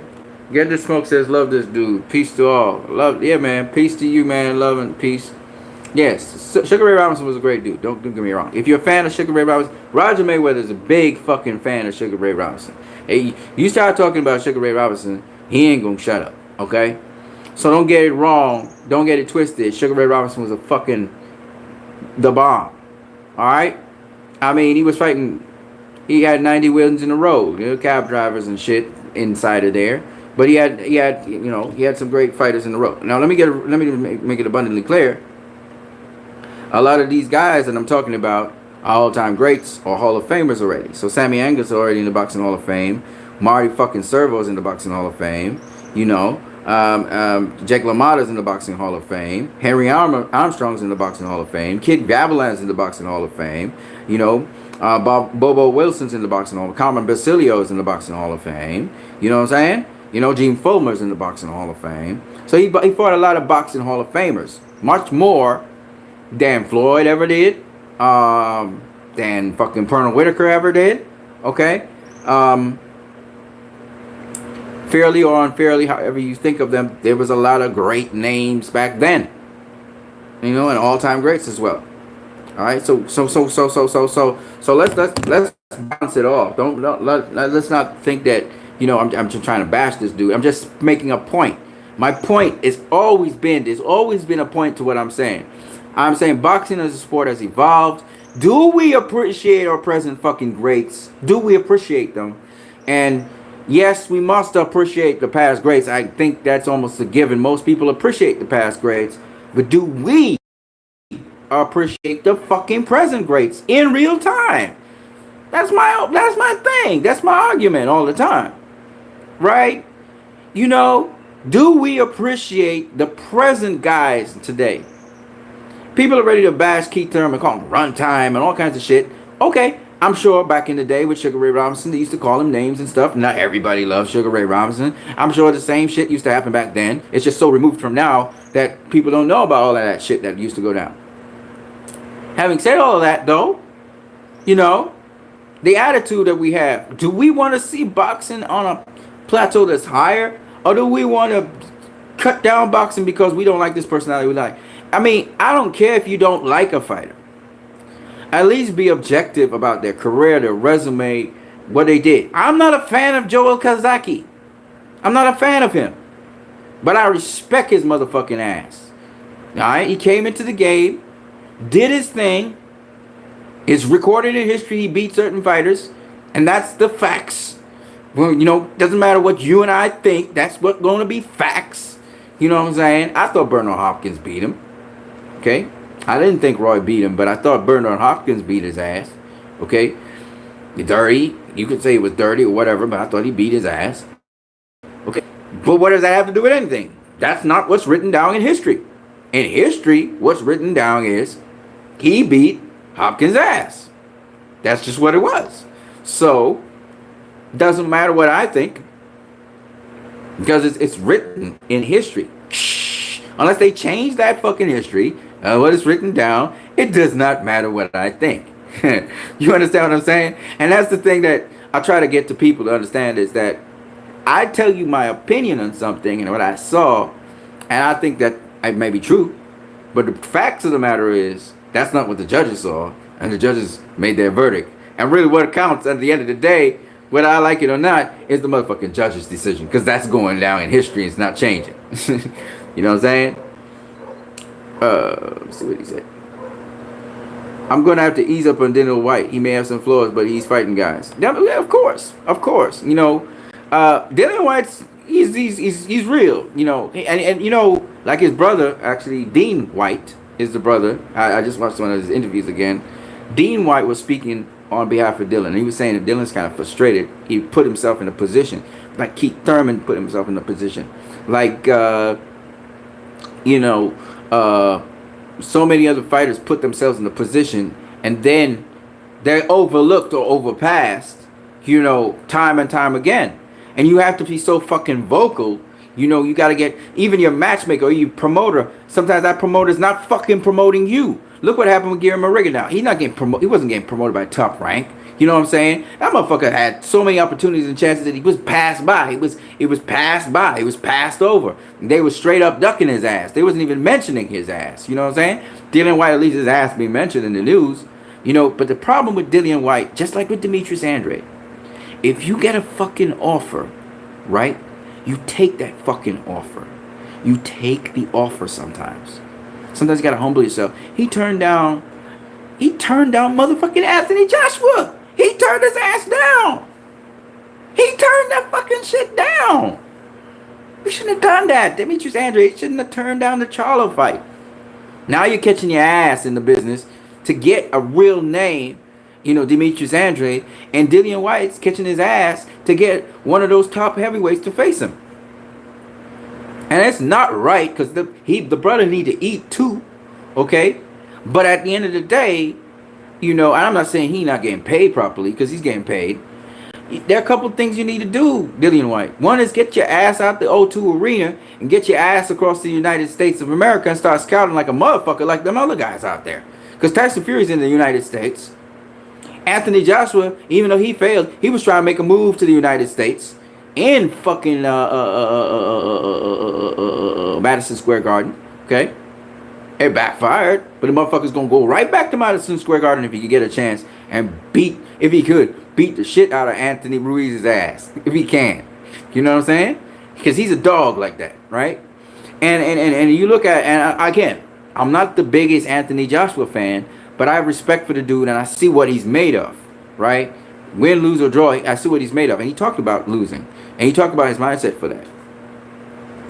Right. Anyway, back to what I was saying. So, yeah, at the end of the day, these guys, whether you like them or you don't like them, you know, I'm saying Dillian White, I still don't think that Dillian White beats. That's my opinion. I don't think he beats, you know, guys like Deontay Wilder, or I think Deontay Wilder pieces him up, to be honest with you. He's too fucking slow to start with. And Dillian fucking what the fuck? Deontay Wilder. Wow, I completely forgot what I was saying. Deontay Wilder is so fucking athletic to start with. Dillian White gonna look like Bermain Stavern.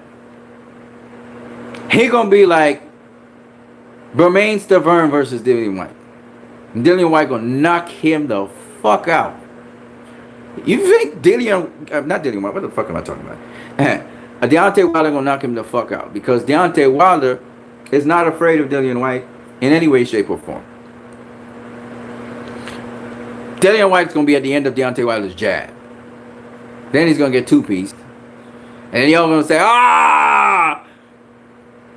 Look at that! Deontay Wilder ain't fight nobody yet. Because Deontay Wilder gonna get him out early. You gonna hurt him and stop his ass. Because Deontay Wilder, people don't realize he can box. He can box. The ninja can box. So I see Deontay Wilder stopping him. Definitely. Which is why I thought Dillian White was hesitant to get a fight with Deontay. But now he's desperate. He really he wants to get something happening because his career is kind of stalling. He's not getting nobody, you know. You got to go fight this guy. You got to go fight this dude who's undefeated to try and get a shot at this. And it's you know, they don't know much about him, but from what he did, you know, he could be. It could be a dangerous fight for Dillian White. We'll see. I don't know. Could be. He got more experience, so he's more top tier guys. So maybe Dillian White does not have anything that makes me think he can beat Tyson Fury or Deontay Wilder. I don't care if he says he stopped Tyson Fury and knocked out. Tyson Fury is way too quick for his ass. He's too fucking slow. Really, he's too slow. You know, he can try and cut off the ring and you know, get into that what you call that? Look, Gerald Washington knocked out Robert Helenius. Something Dillian White could not do. Couldn't do it. Was landing some flush body shots, and then Robert Helenius was just like, psh, you know. So, you know who Dillian White could face? Gerald Washington or Usyk. That's a good matchup. Dillian White versus Alexander Usyk. You know, because Chisora kind of now, I think Chisora should just go into his promotion company. In my opinion, that's my opinion. Chisora go fight, box. Fuck it, man. Do what you do, brother. I'm not gonna stop you. I'm pro athlete in that respect. Like if the athlete decides to make some kind of fucking decision. Jackson Hopeful, Pernall Whitaker or Roberto Duran at lightweight. Whitaker, all fucking day. Easy work. Didn't you see what he did, Chavez? Easy work. That's easy work. Duran's easy work for Whitaker. Why? Alright, so here's my reasoning. Boxers with respectable power, give Roberto Duran, all kinds of problems. All kinds of fucking problems.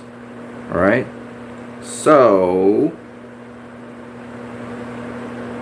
you talking about Pernall? People don't realize this is fucking. We talking about fucking Pernall Whitaker. Y'all, shit. Ooh, ooh.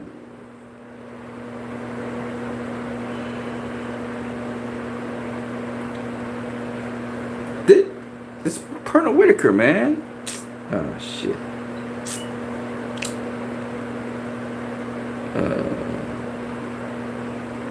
Roberto Duran's another guy with 100 and something fights.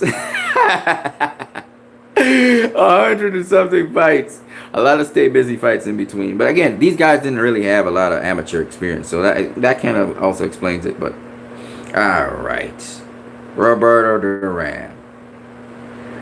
Anybody ever heard of Kirkland Lang? Yeah, Kirkland Lang. Kirkland Lang. Go watch his fight against Roberto Duran. Feather fisted like a motherfucker, by the way. It was called the upset of the year. Everybody knows Ray Leonard outboxed Roberto Duran. And Ray Leonard's not a better boxer than Floyd or Pernall Whitaker. Okay? Now, Pernall Whitaker got a win over Edwin Virat. He faced Edwin Virat twice. One was for the lightweight title. And he got a win over Virat. Virat cut his eye. Virat came out of the fight without a scratch on him. And all this great talk about Duran's great body work and all that bullshit, Virat outboxed his ass. Edwin Virat. Go check him out. Outboxed Roberto Duran twice. They said, oh, he just slapping with punches on Duran. He's scoring on his ass, busted his eye. Okay? Go watch that fight. That's real boxing. I'm not talking about guys who have speed and shit. I'm talking about real boxers. Wilfredo Benitez took Duran to school, right? And Benitez ain't a better boxer than Floyd or Whitaker, right? Because he doesn't do the things that Floyd and Whitaker do. Okay, that's why I say that. Right.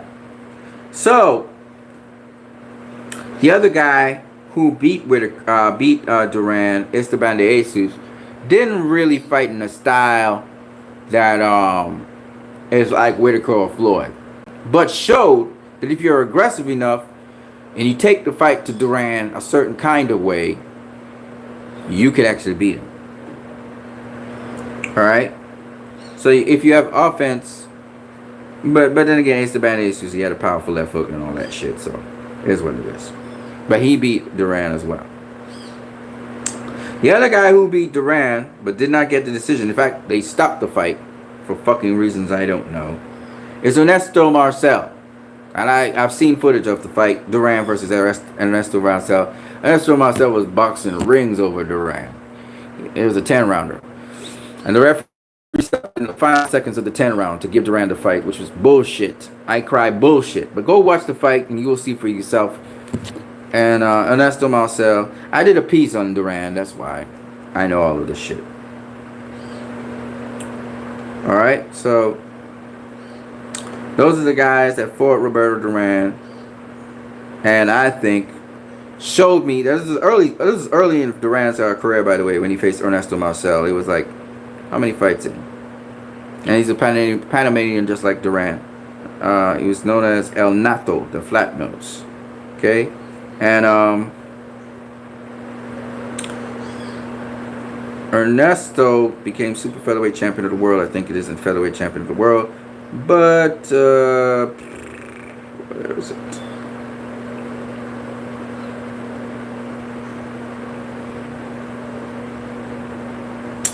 This is Duran's 17th fight when he faced Ernesto Marcel. And it was a bullshit call by the referee. And it was a close fight. Okay. So Duran is a guy, even in his prime, who could be outboxed by a very skilled boxer who can pivot a bit, just a little bit. You don't have to pivot that much, but you have to keep on turning Duran. So Sugar Ray Leonard turned Duran. He did it with an in and out movement. Virat turned Duran because he could do the check hooks and the pivots and that kind of shit. And Duran, when he would try to set his traps, you know, Ernesto would have something for him. Not Ernesto. Virat would have something for him. Right? So, yeah. Pernall beats Duran. It's just what it is. Pernall beats Duran 10 out of 10 times. Not a single fight Duran's going to actually beat Whitaker. Because he's not going to catch Whitaker.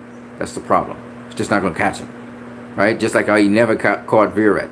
Virat, in the 2 fights that he had with Virat, he never caught Virat. Virat was catching him. And Virat's not a power puncher. So he was slapping him kind of like. But he was able to cut his eye in the second fight. Alright? But they still gave it to Duran for reasons I don't know. Whatever. Politics, I don't know.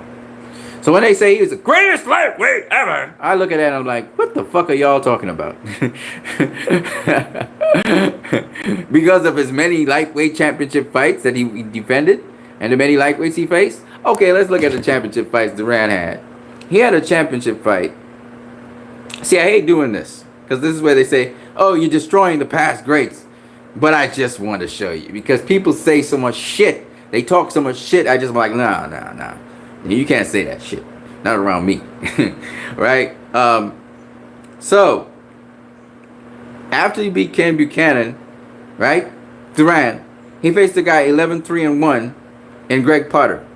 Of course he's going to stop him. It's a stay busy fight. Then he faced Lupe Ramirez, who was another stay busy fight, and he knocked him out. Okay? Then he went to face Esteban de Jesus, who beat his ass. It wasn't a championship fight. He faced Jimmy Robertson, who was a feather-fisted dude, sort of randomly selected, and he beat his ass. Then he went on to face a non-championship fight, Juan Medina. The motherfucker has 4 fights. Oh, he's the longest reigning lightweight ever! And it wasn't that lightweight, by the way. It was that super lightweight. Who gives a fuck, right? Let's keep it moving. Then he faces Gerardo Virat. You know, had more experience, fight experience, but probably against no serious competition. He faced Hector Thompson. He's a good fighter. That was a championship fight. And then he went on to face another stay busy fight, Doc McClendon. Then he faces Guts Ichimatsu. 25-10-5. Okay. Guts Ichimatsu was a good fighter. Became a world champion after that. Then he faced Tony Garcia, another stay busy fight. Again, at super lightweight. That's why I never understood why he never fought at super lightweight for a championship. You know why? Because you know, where was that? Guess who was at super lightweight at that time? Guess who? Yes, say it. Yes. The defensive wizard. The Argentinian boxer. That's right. That motherfucker. Okay. Then he went on to face, so he never tried to go up to super lightweight. Because there was some killers up in super lightweight, right? Anyway, another story for another day. Tony Garcia, 13-2-4. He beat him, knocked him out. Alright. Armando Mendoza, 17-4. It was not bad, but by that time, Duran has a lot more experience. He knocks him out. He rematches Esteban de Jesus in a championship fight. He knocks him out. Faces a guy named Flash Galigo. Then Hector Mata. None of these are championship fights, which are stay busy fights. Jose Vasquez. He just got cab drivers off the street. Adalberto Vanegas. You know what? Fighters today, Canelo and these guys, if they were to do fights like this, imagine Rocky Lockridge, who's actually a paper champion. People are saying, oh, that's a stay busy fight for Canelo. What the fuck? Why is he facing that after? Just imagine. Duran's doing this shit on a regular. I'm just saying. Adalberto. Then he faced a guy called Masataka Takayama. This motherfucker faced nobody. He has 21 fights, 21 wins, 5 losses, and one draw. This motherfucker from Japan ain't fought nobody. He's like, this should never have happened. I don't even know why. But for the WBA lightweight title, Duran got rid of him in the first round. This dude had no business being with Duran in the ring, period. And this motherfucker, how did this become a championship fight? I don't know. Honestly, I don't know why this was a championship fight. Scratch it from the record, please, ladies and gentlemen. But Joe Louis used to fight Bum of the Month Club as championship fights, so why not Duran? What the fuck?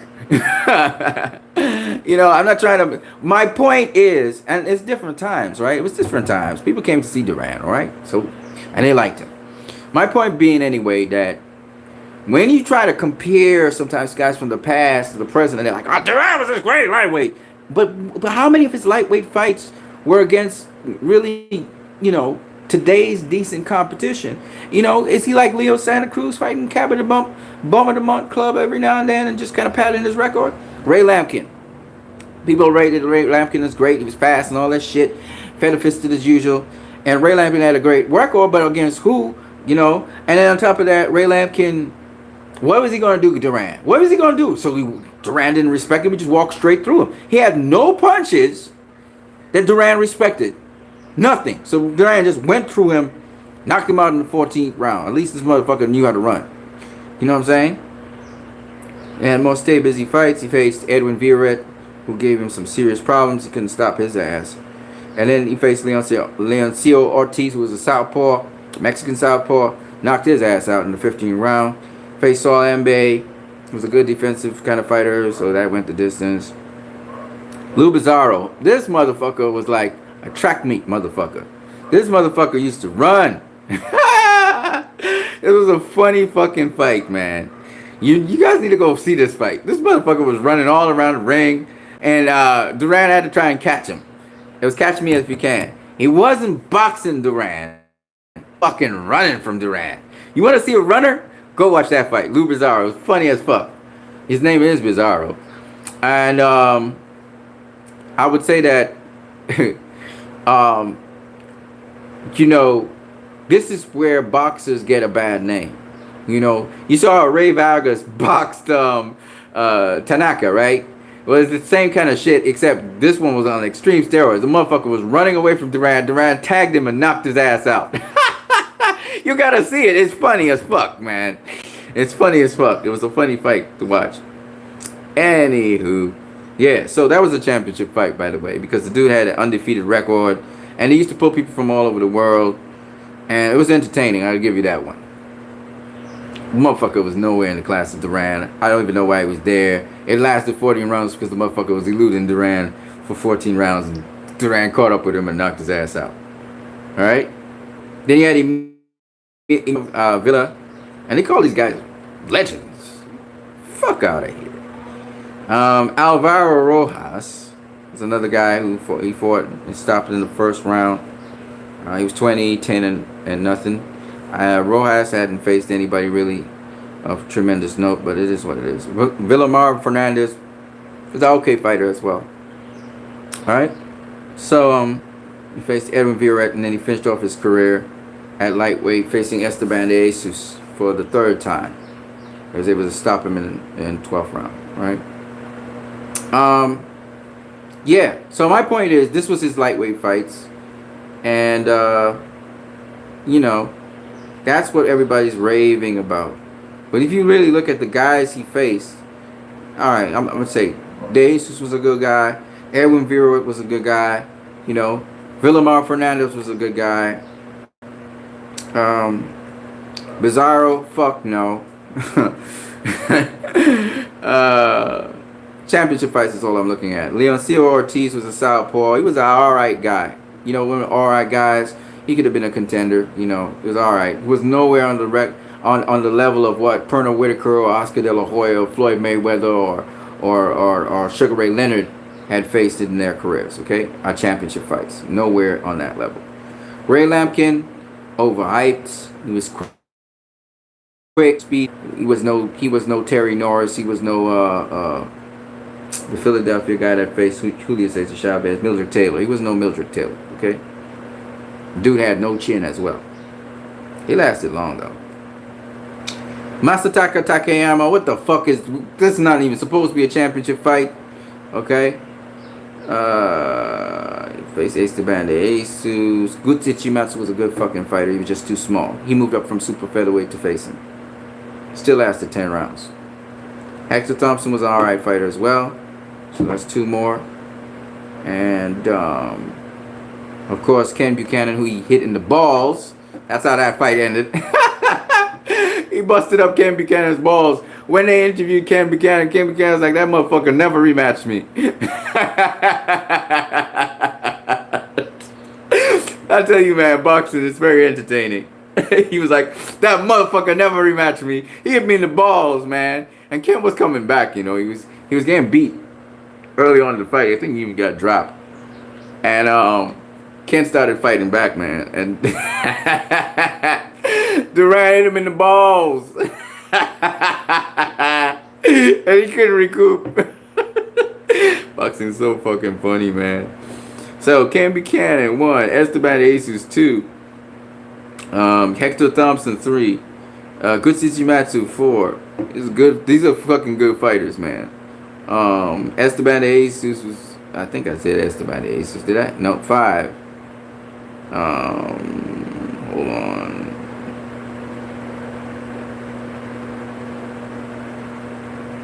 Villamar Fernandez is 6, and Edwin Virat is 7.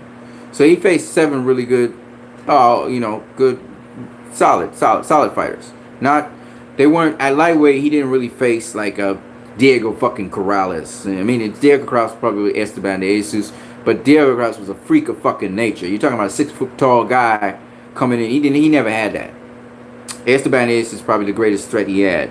Nobody else was really a hard hitter, except for Esteban de Jesus. So he really never was in physical threat of somebody knocking his ass out. So you could run through these guys. And it just so happened that Edwin Virat was a very good boxer. So he was able to outbox him, you know.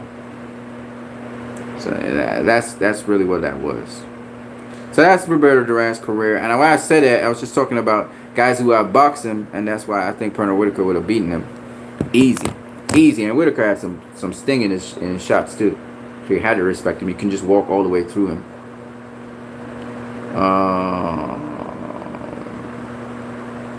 Pernall Whitaker's top 5 I've witnessed in real time. Yeah, that motherfucker, I mean, he's up there. I have him ahead of Duran.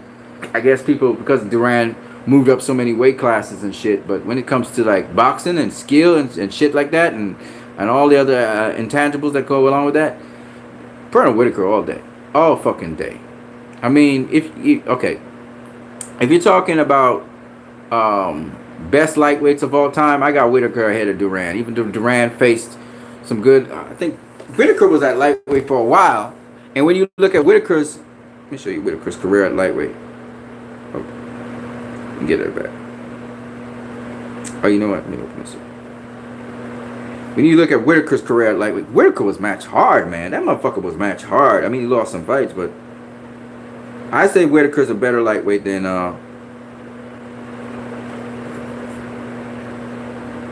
what the fuck? Ah, these fucking phones.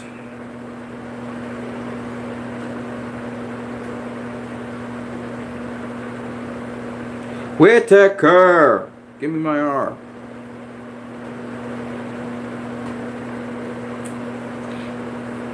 Goddamn Pernall Whitaker. I can't believe the motherfucker's dead. Ah.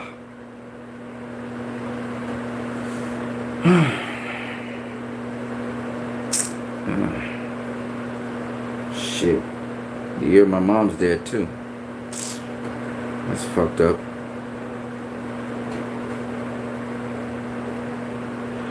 Alright, this is Pernall Whitaker's career at lightweight. It's shorter than Duran's, but still.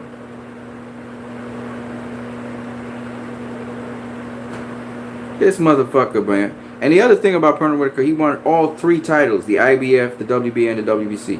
But anyway, let me get to it.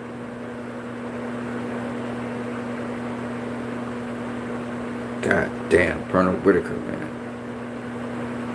Alright, so here are the names that fucking Whitaker faced at fucking lightweight in his fucking championship career. We're not talking about before his championship career, because there was some other motherfuckers he faced before his championship career, okay? Faced Roger fucking Mayweather for the NABF lightweight title to set him up for champion. That's the motherfucker he faces. That's a fucking all-time fucking great. You saw his career, you saw his resume, you saw the shit this motherfucker did. Roger fucking Mayweather. And then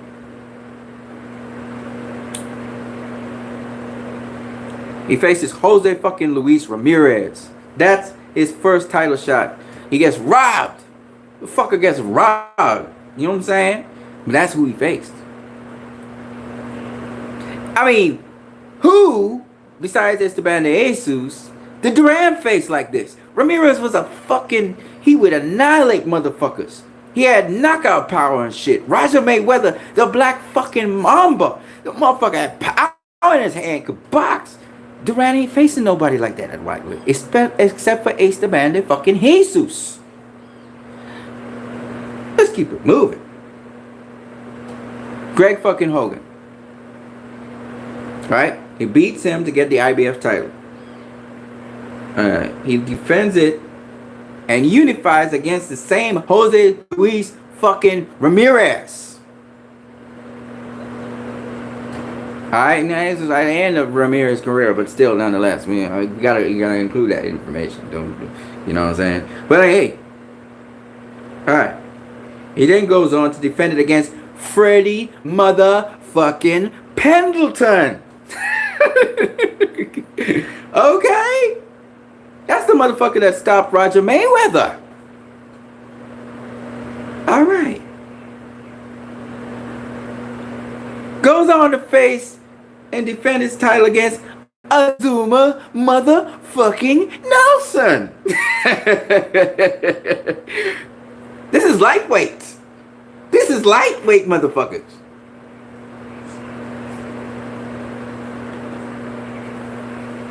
Okay, unifies the WBA title, knocking out Juan Nazario.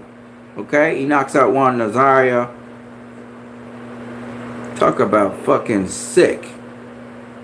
Alright, defends his title 3 more times. Jorge Paez. And then he moves up to super lightweight, okay? Do you hear the names, man? Do you hear the fucking names this motherfucker fights at lightweight? Who just says the Chavez was supposed to face him at lightweight, didn't face him at lightweight? Julio Cesar fucking Chavez didn't want to face him at lightweight. Roberto Duran, the greatest lightweight ever. Come on! It's not just quantity. People. It's who you fought, who you motherfucking beat. I just had to say it. That's why, because so many people go in on me. Oh, you just bashing Duran. Fuck y'all. I'm giving y'all information. I'm not a hater. I love Duran. Duran will pull fucking counters. His little cagey little tricks that he did on the inside, of working on the body, the jab to the pit. His aggressive style. I like Duran. I love what he accomplished. He went from lightweight to motherfucking super middleweight, motherfuckers. Even I think he touched down a little bit on light heavyweight. Motherfucker did a lot. I'm not saying no. But y'all gave him the title the best lightweight ever. And y'all never considered who the fuck he fought at lightweight. Who the fuck he fought? Who the fuck he beat? That's my point.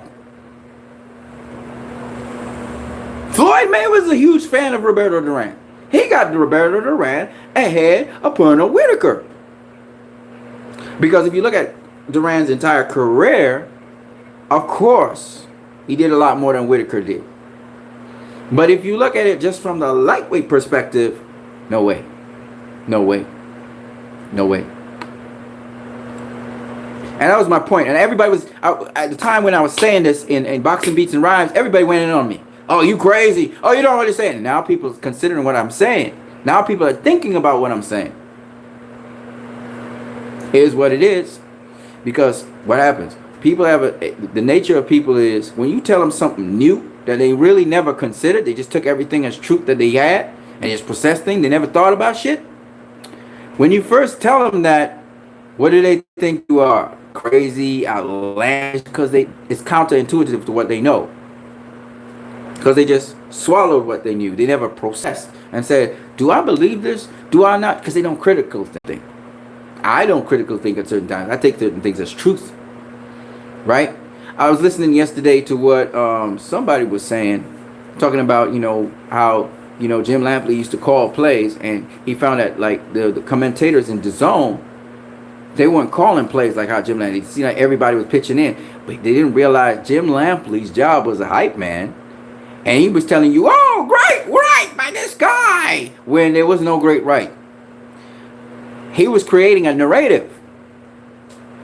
That's Jim Lampley's job, was to be a hype man. He didn't have to know boxing. He just had to be a hype man. But when you were watching DAZN, Sergio Mora was breaking it down. This other guy was breaking it down. What's actually going on in the ring, and you're not used to that. So it's about de-ramming yourself from a certain way, a certain style of commenting on fights. But I didn't say much to the guy at the time because I realized he didn't. It is what it is.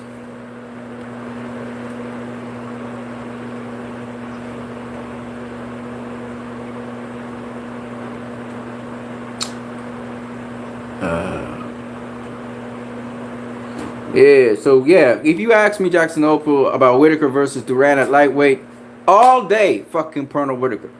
All day. There's very few boxers I'm not gonna say all day with Pernall Whitaker, because his defense was on point, and then he had offense to match that defense. All day, Pernall Whitaker. His style was difficult to beat. Period. I don't care who you put in front of him. Pernall Whitaker versus Triple G. I got Whitaker all fucking day. All motherfucking day. Because it's not about how big and strong and powerful you are. Can you catch Pernall Whitaker? Because he's going to turn your ass. And the way how he does it and the movement that he makes, it's going to be fucking difficult for you to really tag him properly. Just very difficult. And Julio Cesar Chavez caught him with a couple of shots, but he's always turning.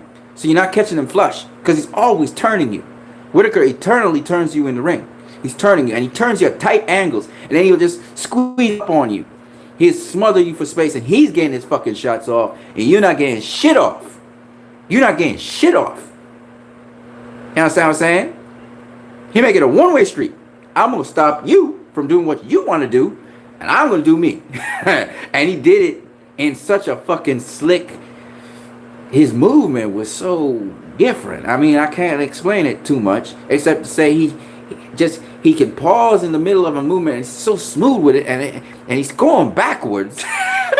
But he's going in a circle. It's just, I can't explain it to you, man. And the guy was like a cat. He could spring forward too. He could fight springing forward, backward, just smooth. I've never seen nobody fight like him. They're comparing right now, what's this kid's name from Philadelphia? Tevin Farmer to him. Tevin Farmer ain't fucking nowhere near Pernall Whitaker. Floyd's nothing like Pernall Whitaker. There's only one fucking Pernall Whitaker in the world. It's just what it is. I mean, it's just so weird to just I'm thinking in my mind how he boxes, and it's just so weird to watch him box. I mean, it's surreal. He's that good, and he gets caught with shots, don't get me wrong, but I'm just saying, you hardly touch him, man. You hardly touch that dude.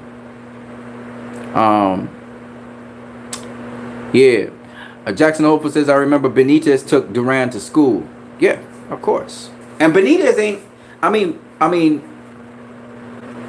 Benitez is very good for what he does, his style. But he gets hit. Carlos Palomino, I think Carlos Palomino beat Benitez. But it was in Puerto Rico, so I could argue that point. And I could show you why. I thought the fight was close enough for Benitez to get it. And even Benitez, I think, not Benitez, what the fuck am I saying? Palomino, even Palomino thought he should have gotten a rematch.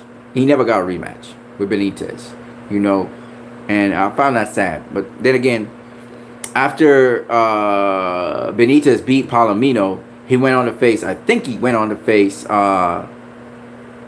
Leonard. So he lost the title to Leonard. Leonard brutalized his ass in the later rounds. He really beat the shit out of him in the later rounds. I'm not going to lie to you. He beat the crap out of him. I still thought, though, Benitez, they didn't need to stop the fight. I thought they could have let the fight go on. Because Benitez was taking pounding, but he was kind of defensively rolling some of them shots. But it is what it is. Maybe the referee knows best. Better the guy who lived to see another day. Yeah, but Benitez, he was good defensively. He was very good defensively, but he got hit. He got hit way too much for my liking. I don't see him beating Floyd at all, or Pernall Whitaker, or Mike McCallum. I would have loved to see him face Mike McCallum. I think Mike McCallum would have beaten him. Because the defense... See, when you have tight defense, when your defense is on fucking point, you know what I'm saying? Because, see, it starts off with your stance. You know, Benitez always had too wide a stance. You remember Cotto and those guys. And he would more move his head or move his upper body to, you know, but his stance was too wide. Same thing with Sugar Ray Leonard. So they gonna get hit. You're gonna fucking get hit with that stance. You know, I mean, Floyd Mayweather Sr. was hitting Sugar Ray Leonard at will. He just didn't have he just didn't have no power in his hands. So he wasn't doing Sugar Ray Leonard shit, but I mean, he was tagging Sugar Ray Leonard. You know, as Sugar Ray Leonard said, if the dude had a little bit more power, this would have been a fucking difficult fight for me. A much more difficult fight. And it was difficult, and the dude had feather fisted hands. You know what I'm saying? Get the Smoke says Pernall Whitaker is the top 5 I witnessed in real time. Yeah. Who the other guys that were above Pernall Whitaker in your opinion?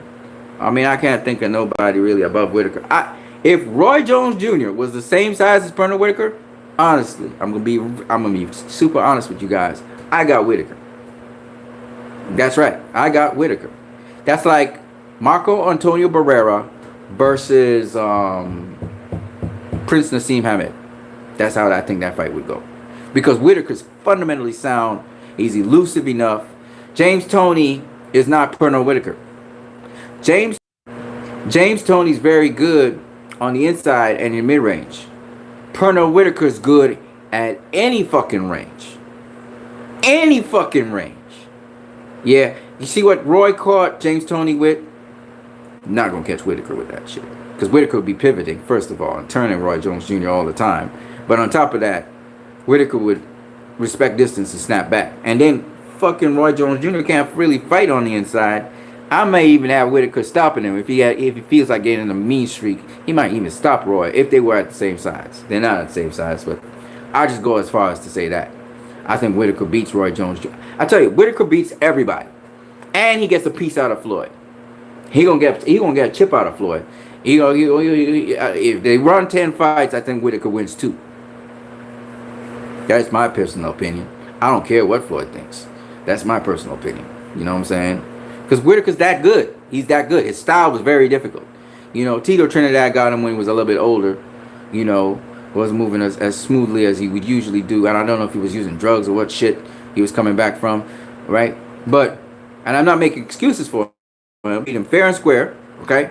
Beat him fair and fucking square. So give Tito his credit for that.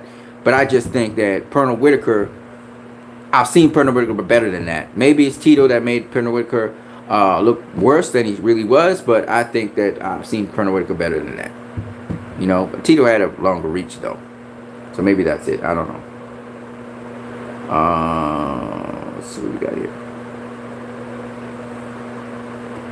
Yeah, Hybrid 95. Whitaker's gone, man. It's fucking. It just kind of. I kind of feel kind of dampened, especially with my mom died this year, and then Whitaker's dead, and so fucking sudden. You know, I don't even know the details. I don't think I want to know the details, because it'll just depress me more. Get this smoke. That's 1-2 is crucial in Wilder. Yeah, man, motherfucking Wilder got that 1-2 down pat. And I love how he skips in sometimes. He would catch. I mean, this is my opinion. I don't know, but I think he catches Anthony Joshua that 1-2 at an angle. He'll skip to the side and blah, and it's over. And I think he does the same thing to Dillian White.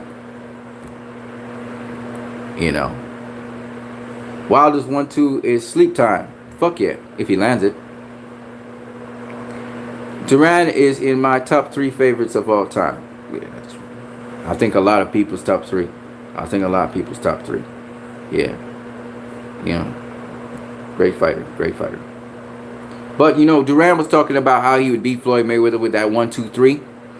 I was watching Barry Robinson's channel. Right?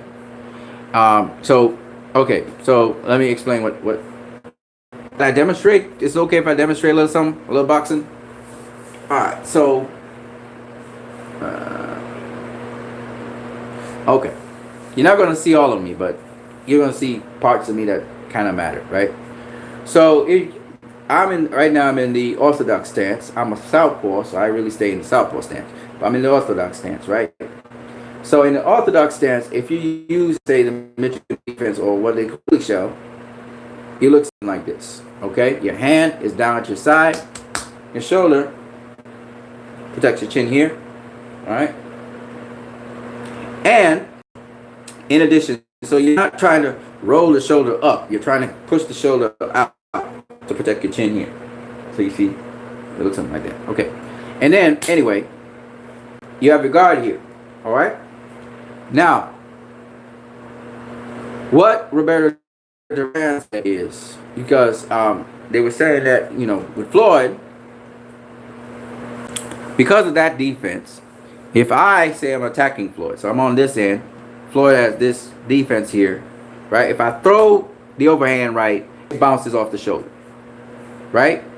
If I try to jab him, right, he can parry it. He can parry it.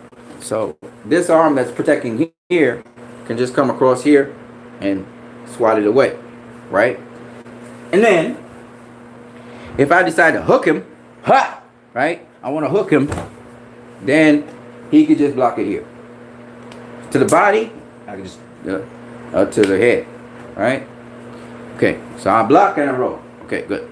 So it's saying that it seems as though it's impervious. What Duran said is you throw a combination. So you're not going to just throw one shot. You're going to try and throw 3 or 4 shots. So I may come up top first. He may block it off here. It goes boing, right? And then I may come now. I'll come with my jab. He parries it. I come with my lead right, okay? And it bounces off his shoulder. But then when I come with the left hook, I could fake it as if I'm going up top and go down low. I could catch him with the left hook. That's what Duran was saying. It don't work. Why? Million Styles Boxing showed somebody doing that to Floyd, and he blocked all of them, right? And the point is this.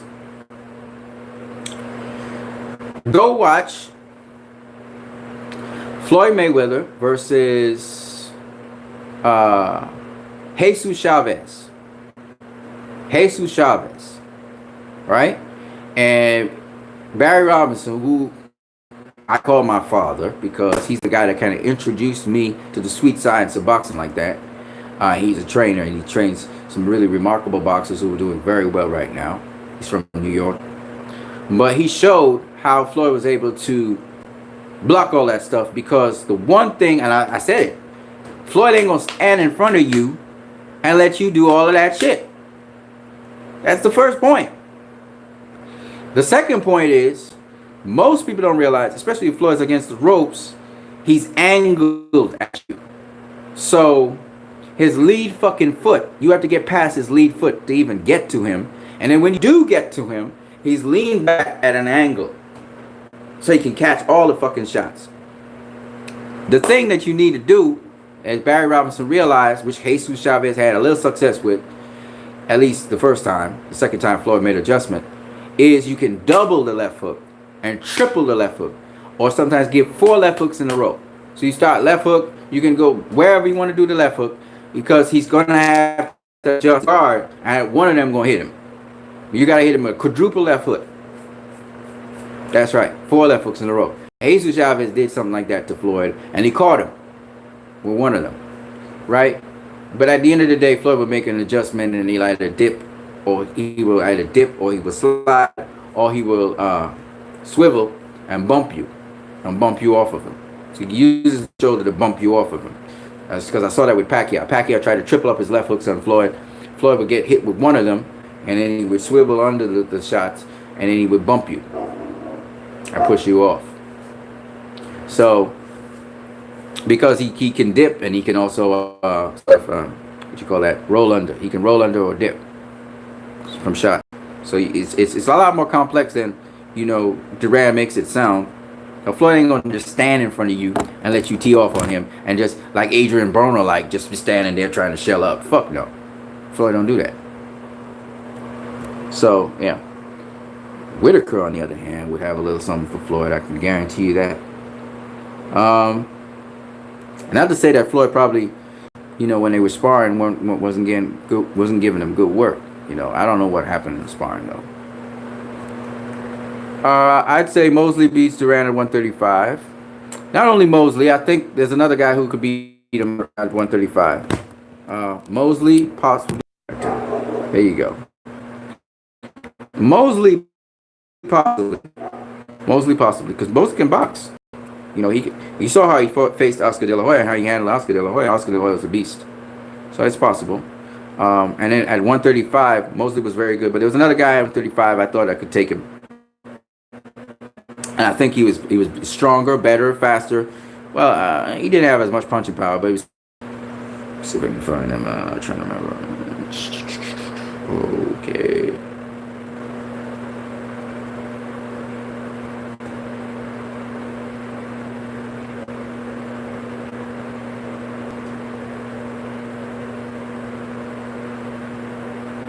Who he is, because I don't remember his name. Because I've been really into boxing for a little while.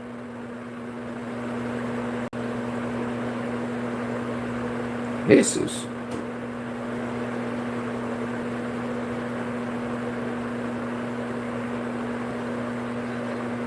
What the fuck? Oh shit, his name is on the tip of my tongue. I just can't remember him. Jose Castillo.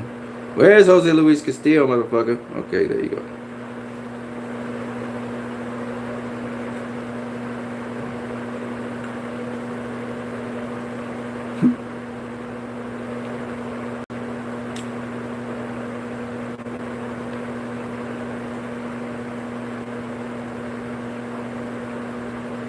Stevie Johnson.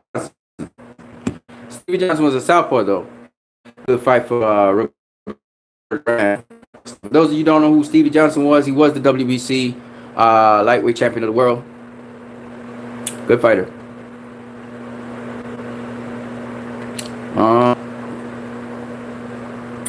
So now Jackson Hope. Get the Smoke says 2-weight lineal champ.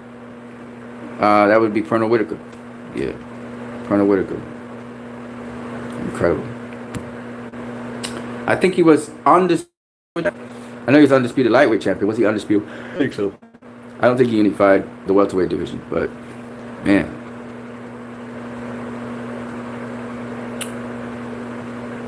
Yeah, he was undisputed at lightweight.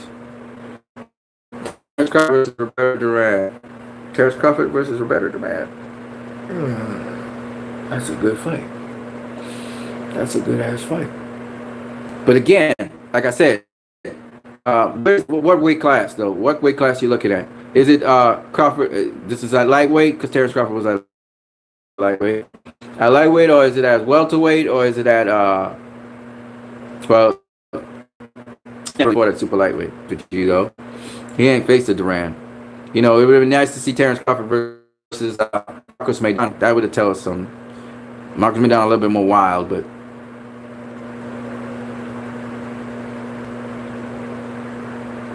Crawford might have just boxed around. Get the Smoke in no particular order. My favorite top 5: Pernall Whitaker, Jones Jr., Sugar Ray Leonard, and Salvador Sanchez. Yeah, Salvador Sanchez. Motherfucking Salvador Sanchez. The motherfucker died before we could see really a whole lot more. He had a lot of potential. Had a lot of fucking potential. Ricardo El Finito Lopez. That motherfucker was beautiful.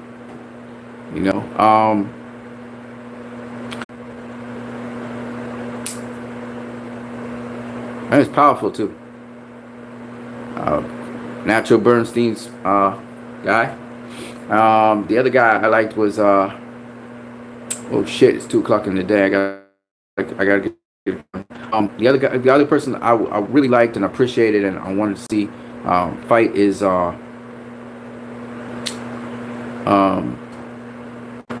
Ernesto Marcel, El Nato.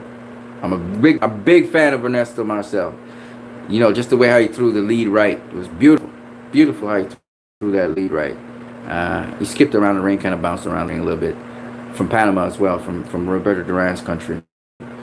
He's contemporary Roberto Duran. Small guy. Just featherweight, super featherweight. That's about it. But he actually faced, I faced the guy from Nicaragua. I forgot his name. Shit. Hold on a second. I'm going to tell you this. I'm at good. That's a good list, man. Get the smoke. To be honest, I want to be super honest with people. When it comes to like talking about top 5 boxers and stuff, I have a very difficult time because there's a lot of boxers I really, really like, and then so many different weight classes. You know, we can talk about like Vladimir Klitschko's long reign. We can talk about fucking Lennox Lewis. Oh my God, Lennox Lewis. You know, Evander fucking Holyfield. You know, such a small guy doing what he was doing. I mean, and this is just recent history we're talking about. You know, Mike fucking Tyson. You know, just the the veracity of him. You know, you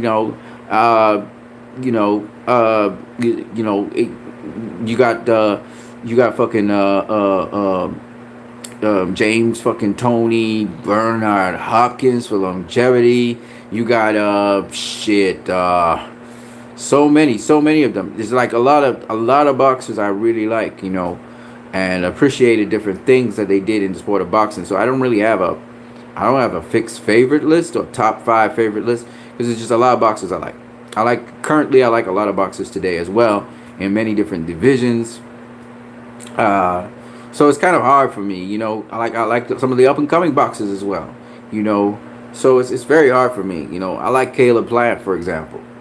You know, I've been watching Caleb Plant. I know his fight is coming up. I'm looking forward to seeing that fight, you know. So there's a lot of fucking boxers I like. I like a lot of boxers. What I like Vladimir Klitschko for is the educated jab he has. You know, he does many different things with that jab. You know, his jab is like almost a totally different organism. So like, yeah, okay, some of the opposition wasn't that great that Klitschko had, but I love the jabs. You know, I love his long reign. You know, if you look at Joe Louis's career, you know, Joe Louis didn't face like, you know, the cream of the crop all the time. You know what I'm saying?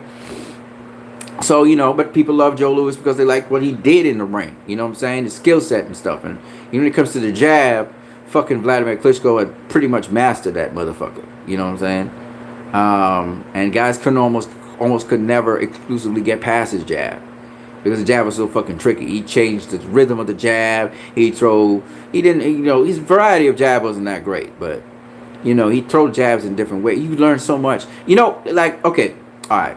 So I think the thing with me is, I think I learned a lot from different boxers. That's why I liked them at certain points in time, because I could learn different things and pick different things off of them. And I think that essentially that's what I'm talking about. You know, you can learn things off of different boxers. I can understand why some, like, if you're a promoter, you like Bob Arum because, you know, there's so much experience the guy has, and he's learned a lot. So I can understand why some people like Bob Arum, but I don't fucking like Bob Arum like that. You know what I'm saying? I just don't like it. There's some boxers that I didn't really particularly like their style, like Joe Okazaki. Never really quite liked it. I appreciated what he was doing. But I just thought his style was busy, but it wasn't like, you know, it wasn't really sweet science to me. But then again, because I thought some of the guys in the sweet science beat him, you know. I like Hawkins. He's dirty and everything, but he's able to get in the inside of an opponent when he needs to. You know, not just bull rushing, but he kind of has a strategy behind what he does. I appreciate Sean Porter a lot. A lot of people don't understand that Sean Porter's doing some things that you haven't seen in boxing before. So I appreciate Sean Porter a lot. I'm an absolute fan of Sean Porter. You know, and it just goes on and on and on. Like, there's just so many boxers. I talked about Hector Lopez. A lot of people don't know who Hector Lopez is. You know, phenomenal boxer. You know, I thought he beat Costa Tzu when he faced Costa Tzu. You know, very versatile. Could fight any kind of fucking style. Very fluid. Beautiful. Got a hell of a chin and all that shit. Carlos Molina. You know, the 154 pounder, not the super lightweight guy. Beautiful boxer. I loved it. Chicago. You know, those Chicago boxers actually have a lot of skill. You know, Adrian Granados, even though he got stopped by Danny Garcia, I also appreciated him and his boxing style and what he brought to the table. And yeah, he didn't get a decision in a certain amount of fights, and it is what it is, you know.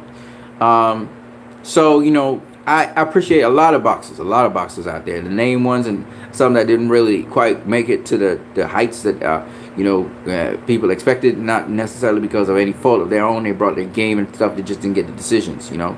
They just didn't get it. Badu fucking Jack. I love Badu Jack. I love Badu Jack. You know, he's not the most skilled guy out there, but you know, works fucking hard, and he gives you a hard fight from beginning to fucking end. I love him, you know. And, you know, when he got stopped, you know, people was like, oh, another Mayweather thing.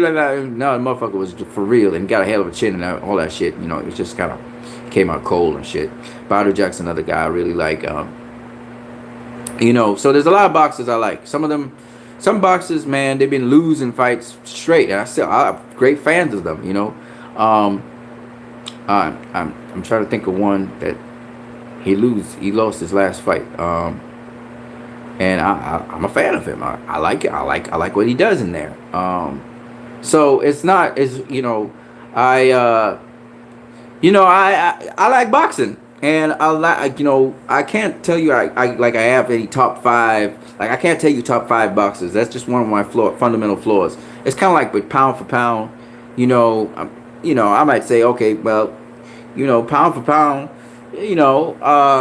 it's up to you. Like that's why I like to kind of go with organizations what they say, because my opinion might be skewed on things, and it's just opinion. I prefer to have like a fact-based opinion.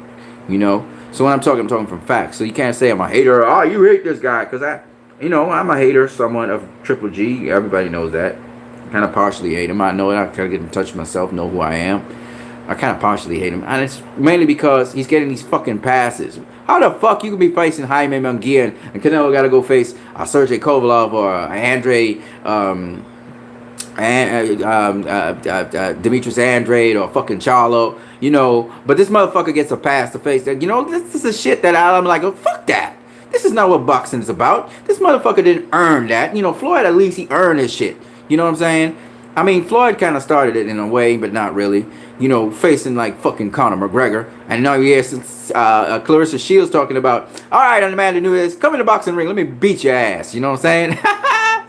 But I mean, Clarissa, I can't be against Clarissa Shields. The motherfucker has done so much in just one fucking year. I can't go against her. If the motherfucker says she can beat guys, she just show us it. I'm with you. Let's see it. That's the way I think of things. So like when the athlete says something and they back their shit up with other stuff, I don't necessarily not take them lightly. I mean, I still want to see it if she gets her ass beat. Well, that she asked for it. But you know what? I would say I'll still give her a props for saying shit and backing it up. Once you back up your shit, I can't. What am I gonna say? So that's why I say like with Floyd when he said he was TBE. He backed up his shit. Look at his career. He's backed up his shit. So how can I say no? And then he has facts to back it up. So that's why with that issue. With the other issues, like, okay, he's gonna be the new Manny Pacquiao. And he whoops Pacquiao's ass, knocks him out. Knocks him the fuck out. What am I supposed to say? Ninja, you said he's the new Manny Pacquiao. Shit, you the new Manny Pacquiao.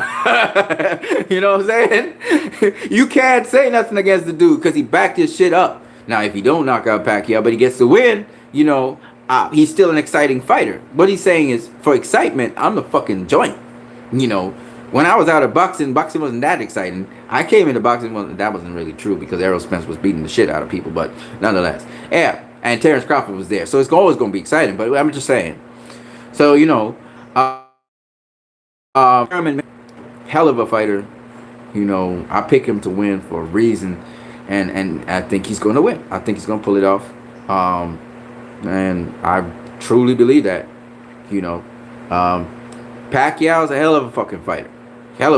40 years old. You looking for young national fighters where other guys will be like, nah. The smart thing to do is just chill, lay back, relax, retire. Pacquiao's like, fuck that.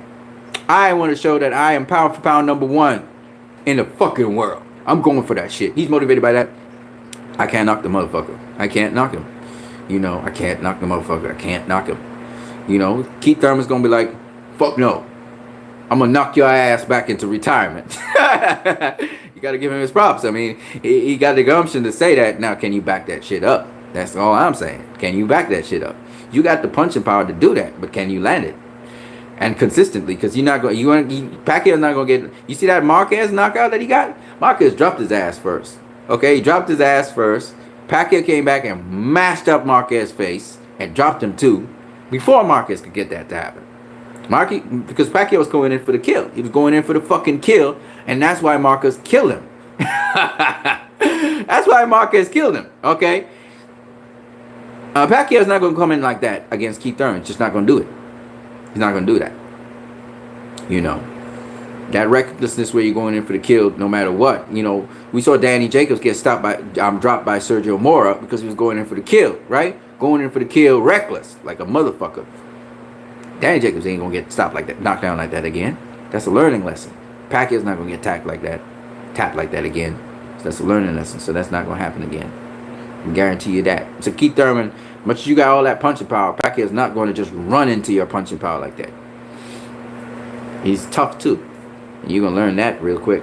He's a tough motherfucker.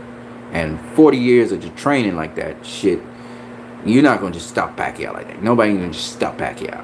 That's why I know already Pacquiao not getting stopped. And his career is not over. If he wants to move on and do shit, he going to be able to do that. Because Keith Thurman, you know, it's one thing to say you go into Pacquiao's body. He protects his body very well. He protects his fucking body very well. So you're going to try and go to his body. You're not going to catch him up top. He's not that reckless. Against Marquez, he was fucking reckless.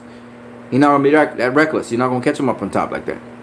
You know, and that's the things that people don't realize. This is an older Pacquiao. Is actually a better motherfucking fighter than the Tasmanian Devil that you guys saw in 2007, 2008, 2009, 2010, 2011, 2012. He's a much better fighter. A much more conventional fighter too, but a much better fighter. And he's still fucking tricky. So, you know, I just want Keith Thurman to know you ain't stopping Pacquiao. This is not happening. Not happening. But if you do, hats off to you. Whatever you want to say, I'm gonna endorse it. I'm like, whatever he says. I can't doubt Keith Thurman anymore. But that Pacquiao, I don't see that happening.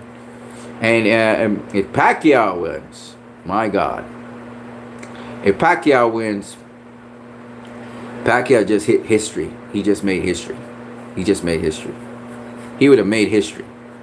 Not only would he be super champ, that motherfucker will be the #1 pound for pound fucking fighter in the world. He'd pass Canelo Alvarez with that one win. That one win would spiral him to the #1 status in the world. He'd be the #1 fucking pound for pound fighter in the world. Just like that. Boom. And the cash cow in the world. He already the cash cow, but he gonna be the cash cow. If he beats, I don't care how he beats him. It could be split decision. If he beats Keith Thurman, he's going to be the #1 pound for pound fighter in the world, just like that. Everybody going to talk about Manny Pacquiao again. And people are going to talk about Pacquiao versus Mayweather as well. Yeah, just like that. Just like that. Just like that. Right? Nobody's going to doubt Pacquiao anymore. People be like, whatever Pacquiao said. Pacquiao, whatever you say, brother. I don't know how the fuck you beat Keith Thurman, but you beat Keith Thurman. You made history. You just made history, motherfucker. So, but that's highly unlikely in my opinion. But if he does, I mean, we've seen upset after upset this year, so it's not impossible, you know. But you know, if he does, if Keith Thurman knocks Pacquiao the fuck out in a devastating fashion, Keith Thurman's the next dude. He's the next one. He just passed Errol Spence. He just passed Terrence Crawford. He just became the man again of the division, just like that. Boom. So Pacquiao fight has wonderful stakes, but it also has tremendous rewards for either Pacquiao or Thurman, depending on how sensational their fight turns out to be. It's huge rewards for risk for both of them. Huge rewards. That's why it's a no-brainer. You know, it's a no-brainer. So, you know, that's a big fight. That's a huge fight. PBC is doing it right. PBC is doing it right. People say PBC is gonna die. Fuck no. You know, and now they're saying DAZN's gonna die because it's new kid on the block, but DAZN's not going to die. DAZN, they got two fucking good matchups. People want to bad talk. Remember they used to bad talk PBC? Now they're bad talking DAZN. Why? I don't know. Eddie Hearn's doing a fucking remarkable job with DAZN, and these motherfuckers are going in on Eddie Hearn on a slave contract and bullshit. Why the fighters signing with DAZN then? Huh? Why all these fighters signing with DAZN? Why Jarrell Miller signing with DAZN? You know, the most recent guy was forgot what his name is. They're signing with DAZN. Why are they signing with DAZN then? Eddie Hearn's doing a fucking remarkable job. Y'all need to shut the fuck up. Stop bad talking to the guy. You know what I'm saying? And again, I am a guy who's a fan of fucking boxing. If there's so many slave contracts over there, why are so many people going over to DAZN? Why are they signing up with DAZN? Huh? Why do they do that? That don't make no sense. Why are you signing with DAZN? No, DAZN is doing a fucking good job. And that's the future. And so people are signing with DAZN. Right? Sergio Moore's over there. But they're praying for DAZN's downfall. You know, and it's not going to happen.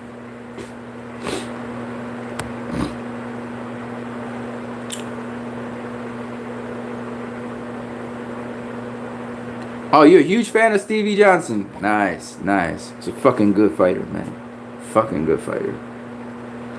Vladimir Klitschko's long reign over Eurobombs used to be and never was. Well, you can say what you want, man.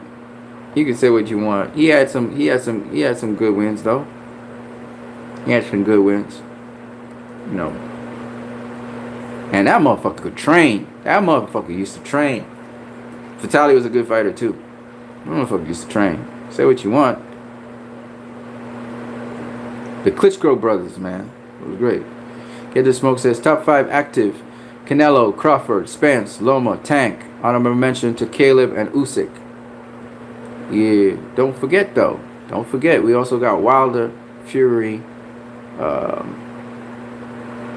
Ruiz. I mean, shit. That's the thing. When you really start to think about it, you got Rigondeaux. You know, you got some really good fighters, and some of them lost some fights and shit, but they still dominant. You know, that's the problem. You know, you got. I mean, okay. You mentioned Crawford and Spence, but you can't leave out Porter. You can't leave out Thurman. You know, you can't leave out the Garcias, both of them. You know, you can't leave out. You can't leave out the Charlos. You can't leave out J-Rock. I mean, you just keep on thinking about it, and you know, the new breed has got some really good fucking fighters out here, man. We got, you win some, you lose some. Some of them get knocked out in devastating fashion and shit. But yeah, you got a lot of them. You got a lot of them. A lot of them. You know.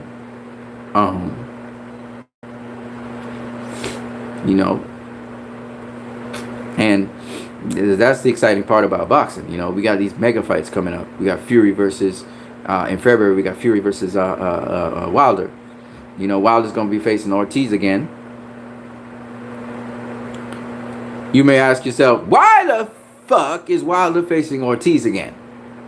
He stopped him the first time. He's going to stop him again the second time. It's true. It's true. I would have preferred to see Wilder face somebody else. You know, but it is what it is. There's nothing I can do about that. But when it comes to Canelo, Demetrius fucking Andre. Let's get it on, baby. I don't want to hear about no fucking Triple G third fight. Fuck that. Demetrius Andre, man. That's my dude. Tons of respect for Badu Jack. Yeah, man. Badu fucking Jack. That's a true warrior. Hard worker too. Oh man. Yeah. So you know, I've talked boxing for almost 3 hours. So let me stop right here. It was fun talking with you guys. Get this smoke, man. Gotta chop it up with you. But what we have to do is we have to set up topics, topics we want to talk about. Because I'm just randomly now. Pernall Whitaker is really the dude that I really want to talk about. Thank you for all the likes, folks.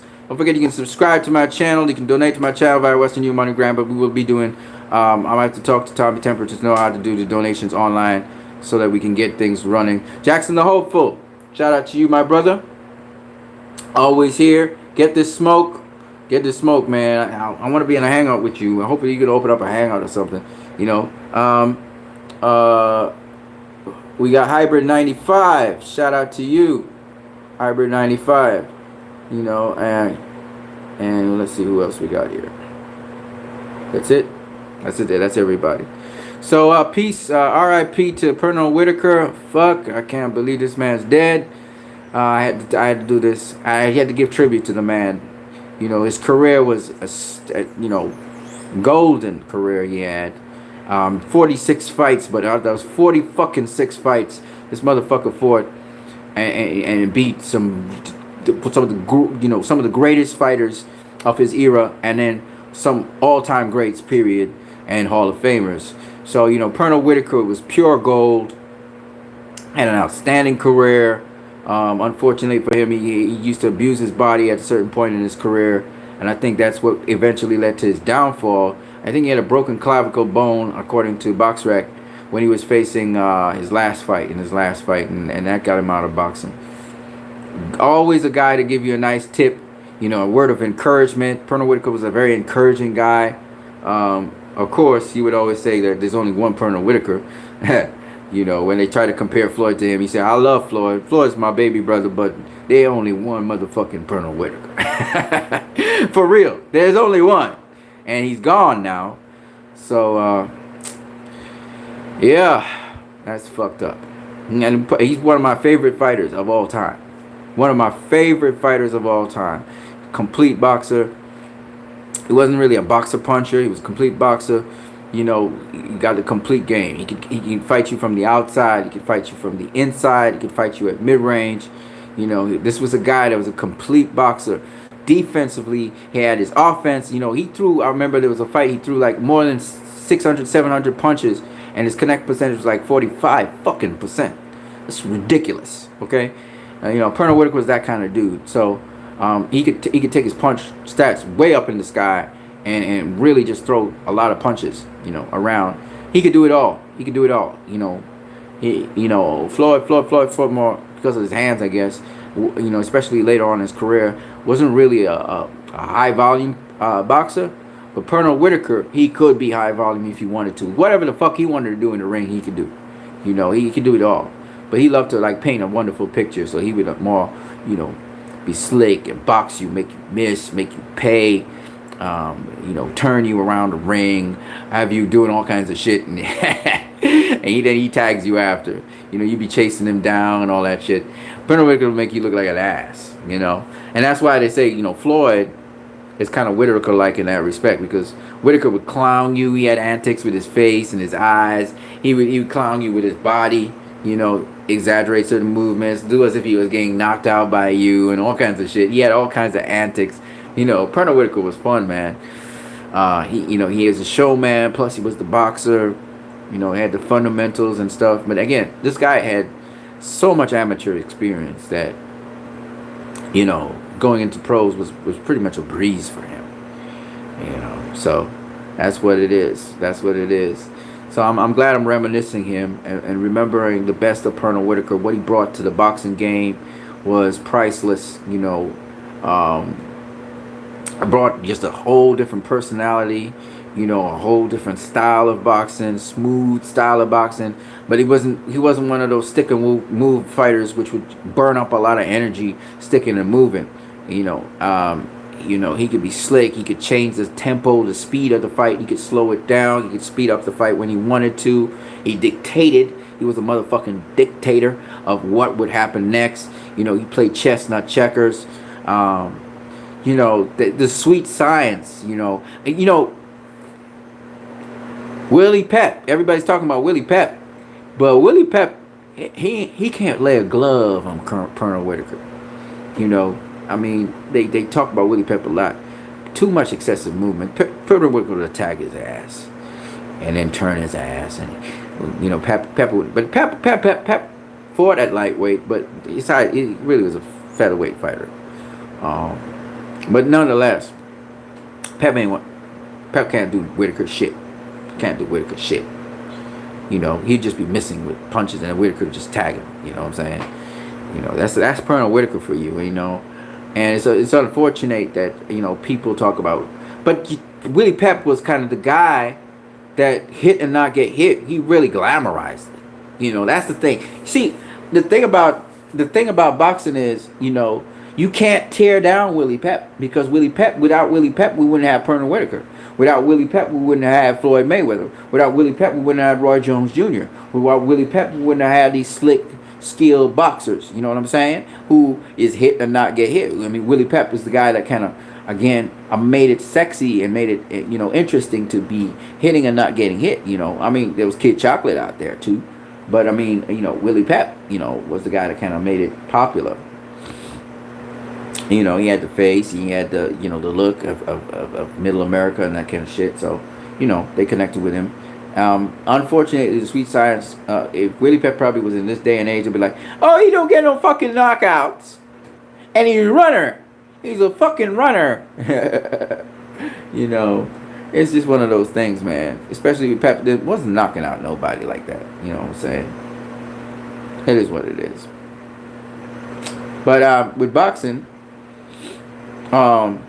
sometimes it's just what we call exhibition fights, where you just want to feature a boxer. So you put somebody in front of there that fits their style, so that the boxer can look good. And so that's what happened with Shakur Stevenson. But it's all good. Shakur Stevenson needs a confidence boost too. So all of that works out well. Ooh, look at all this buffalo. Anyway, people, it's 12:46. I'm 2:46 in the day where I live. I've been talking like crazy with you guys. Boxing, it mainly just in tribute to Pernall Whitaker. Such a fantastic guy. I had to keep on talking about him. A lot of people who talk about, I'm a Pernall Whitaker fan, or I'm a Muhammad Ali fan, and then they dump on guys like Roy and Floyd. I particularly clump those two together because I think they got a lot of flack in their careers. And some also kind of try to flop on Pernall Whitaker. Listen, man, when it comes to Whitaker, Floyd, and Roy, don't do that. Don't do that. Don't do it. And those guys had a hell of careers. And they did things in the ring that nobody else did. They made history, And with respect to Pernall, especially,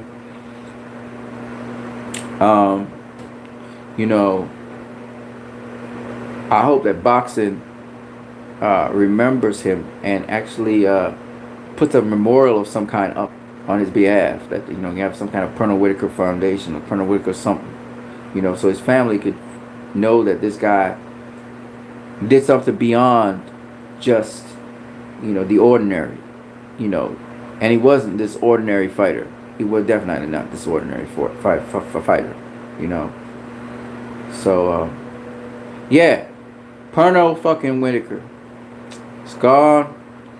He's left us with a void that I don't think we can just fill like that. I'm gonna miss him. Knew he was alive and he was around, so I was cool. And now he just suddenly gone from us. So I'm gonna miss that guy. And the thing about it is, you always see him in the WBC functions, and I'm gonna miss that guy. That's a big loss, I think, for boxing. A huge loss, because he was such a fucking good boxer. He had so much knowledge. So anyway, that's my tribute to Pernall Whitaker. Rest in peace, brother. To the family, please accept my condolences. Peace to you guys, and much love to all you guys that remain. Let's cherish the people that are in our lives now. Don't wait till they dead. It's fucked up that we talking about Pernall Whitaker while he's dead. When he was alive, I wasn't talking shit about him. You know what I'm saying? I wasn't talking nothing about him. I wanted him to hear this shit.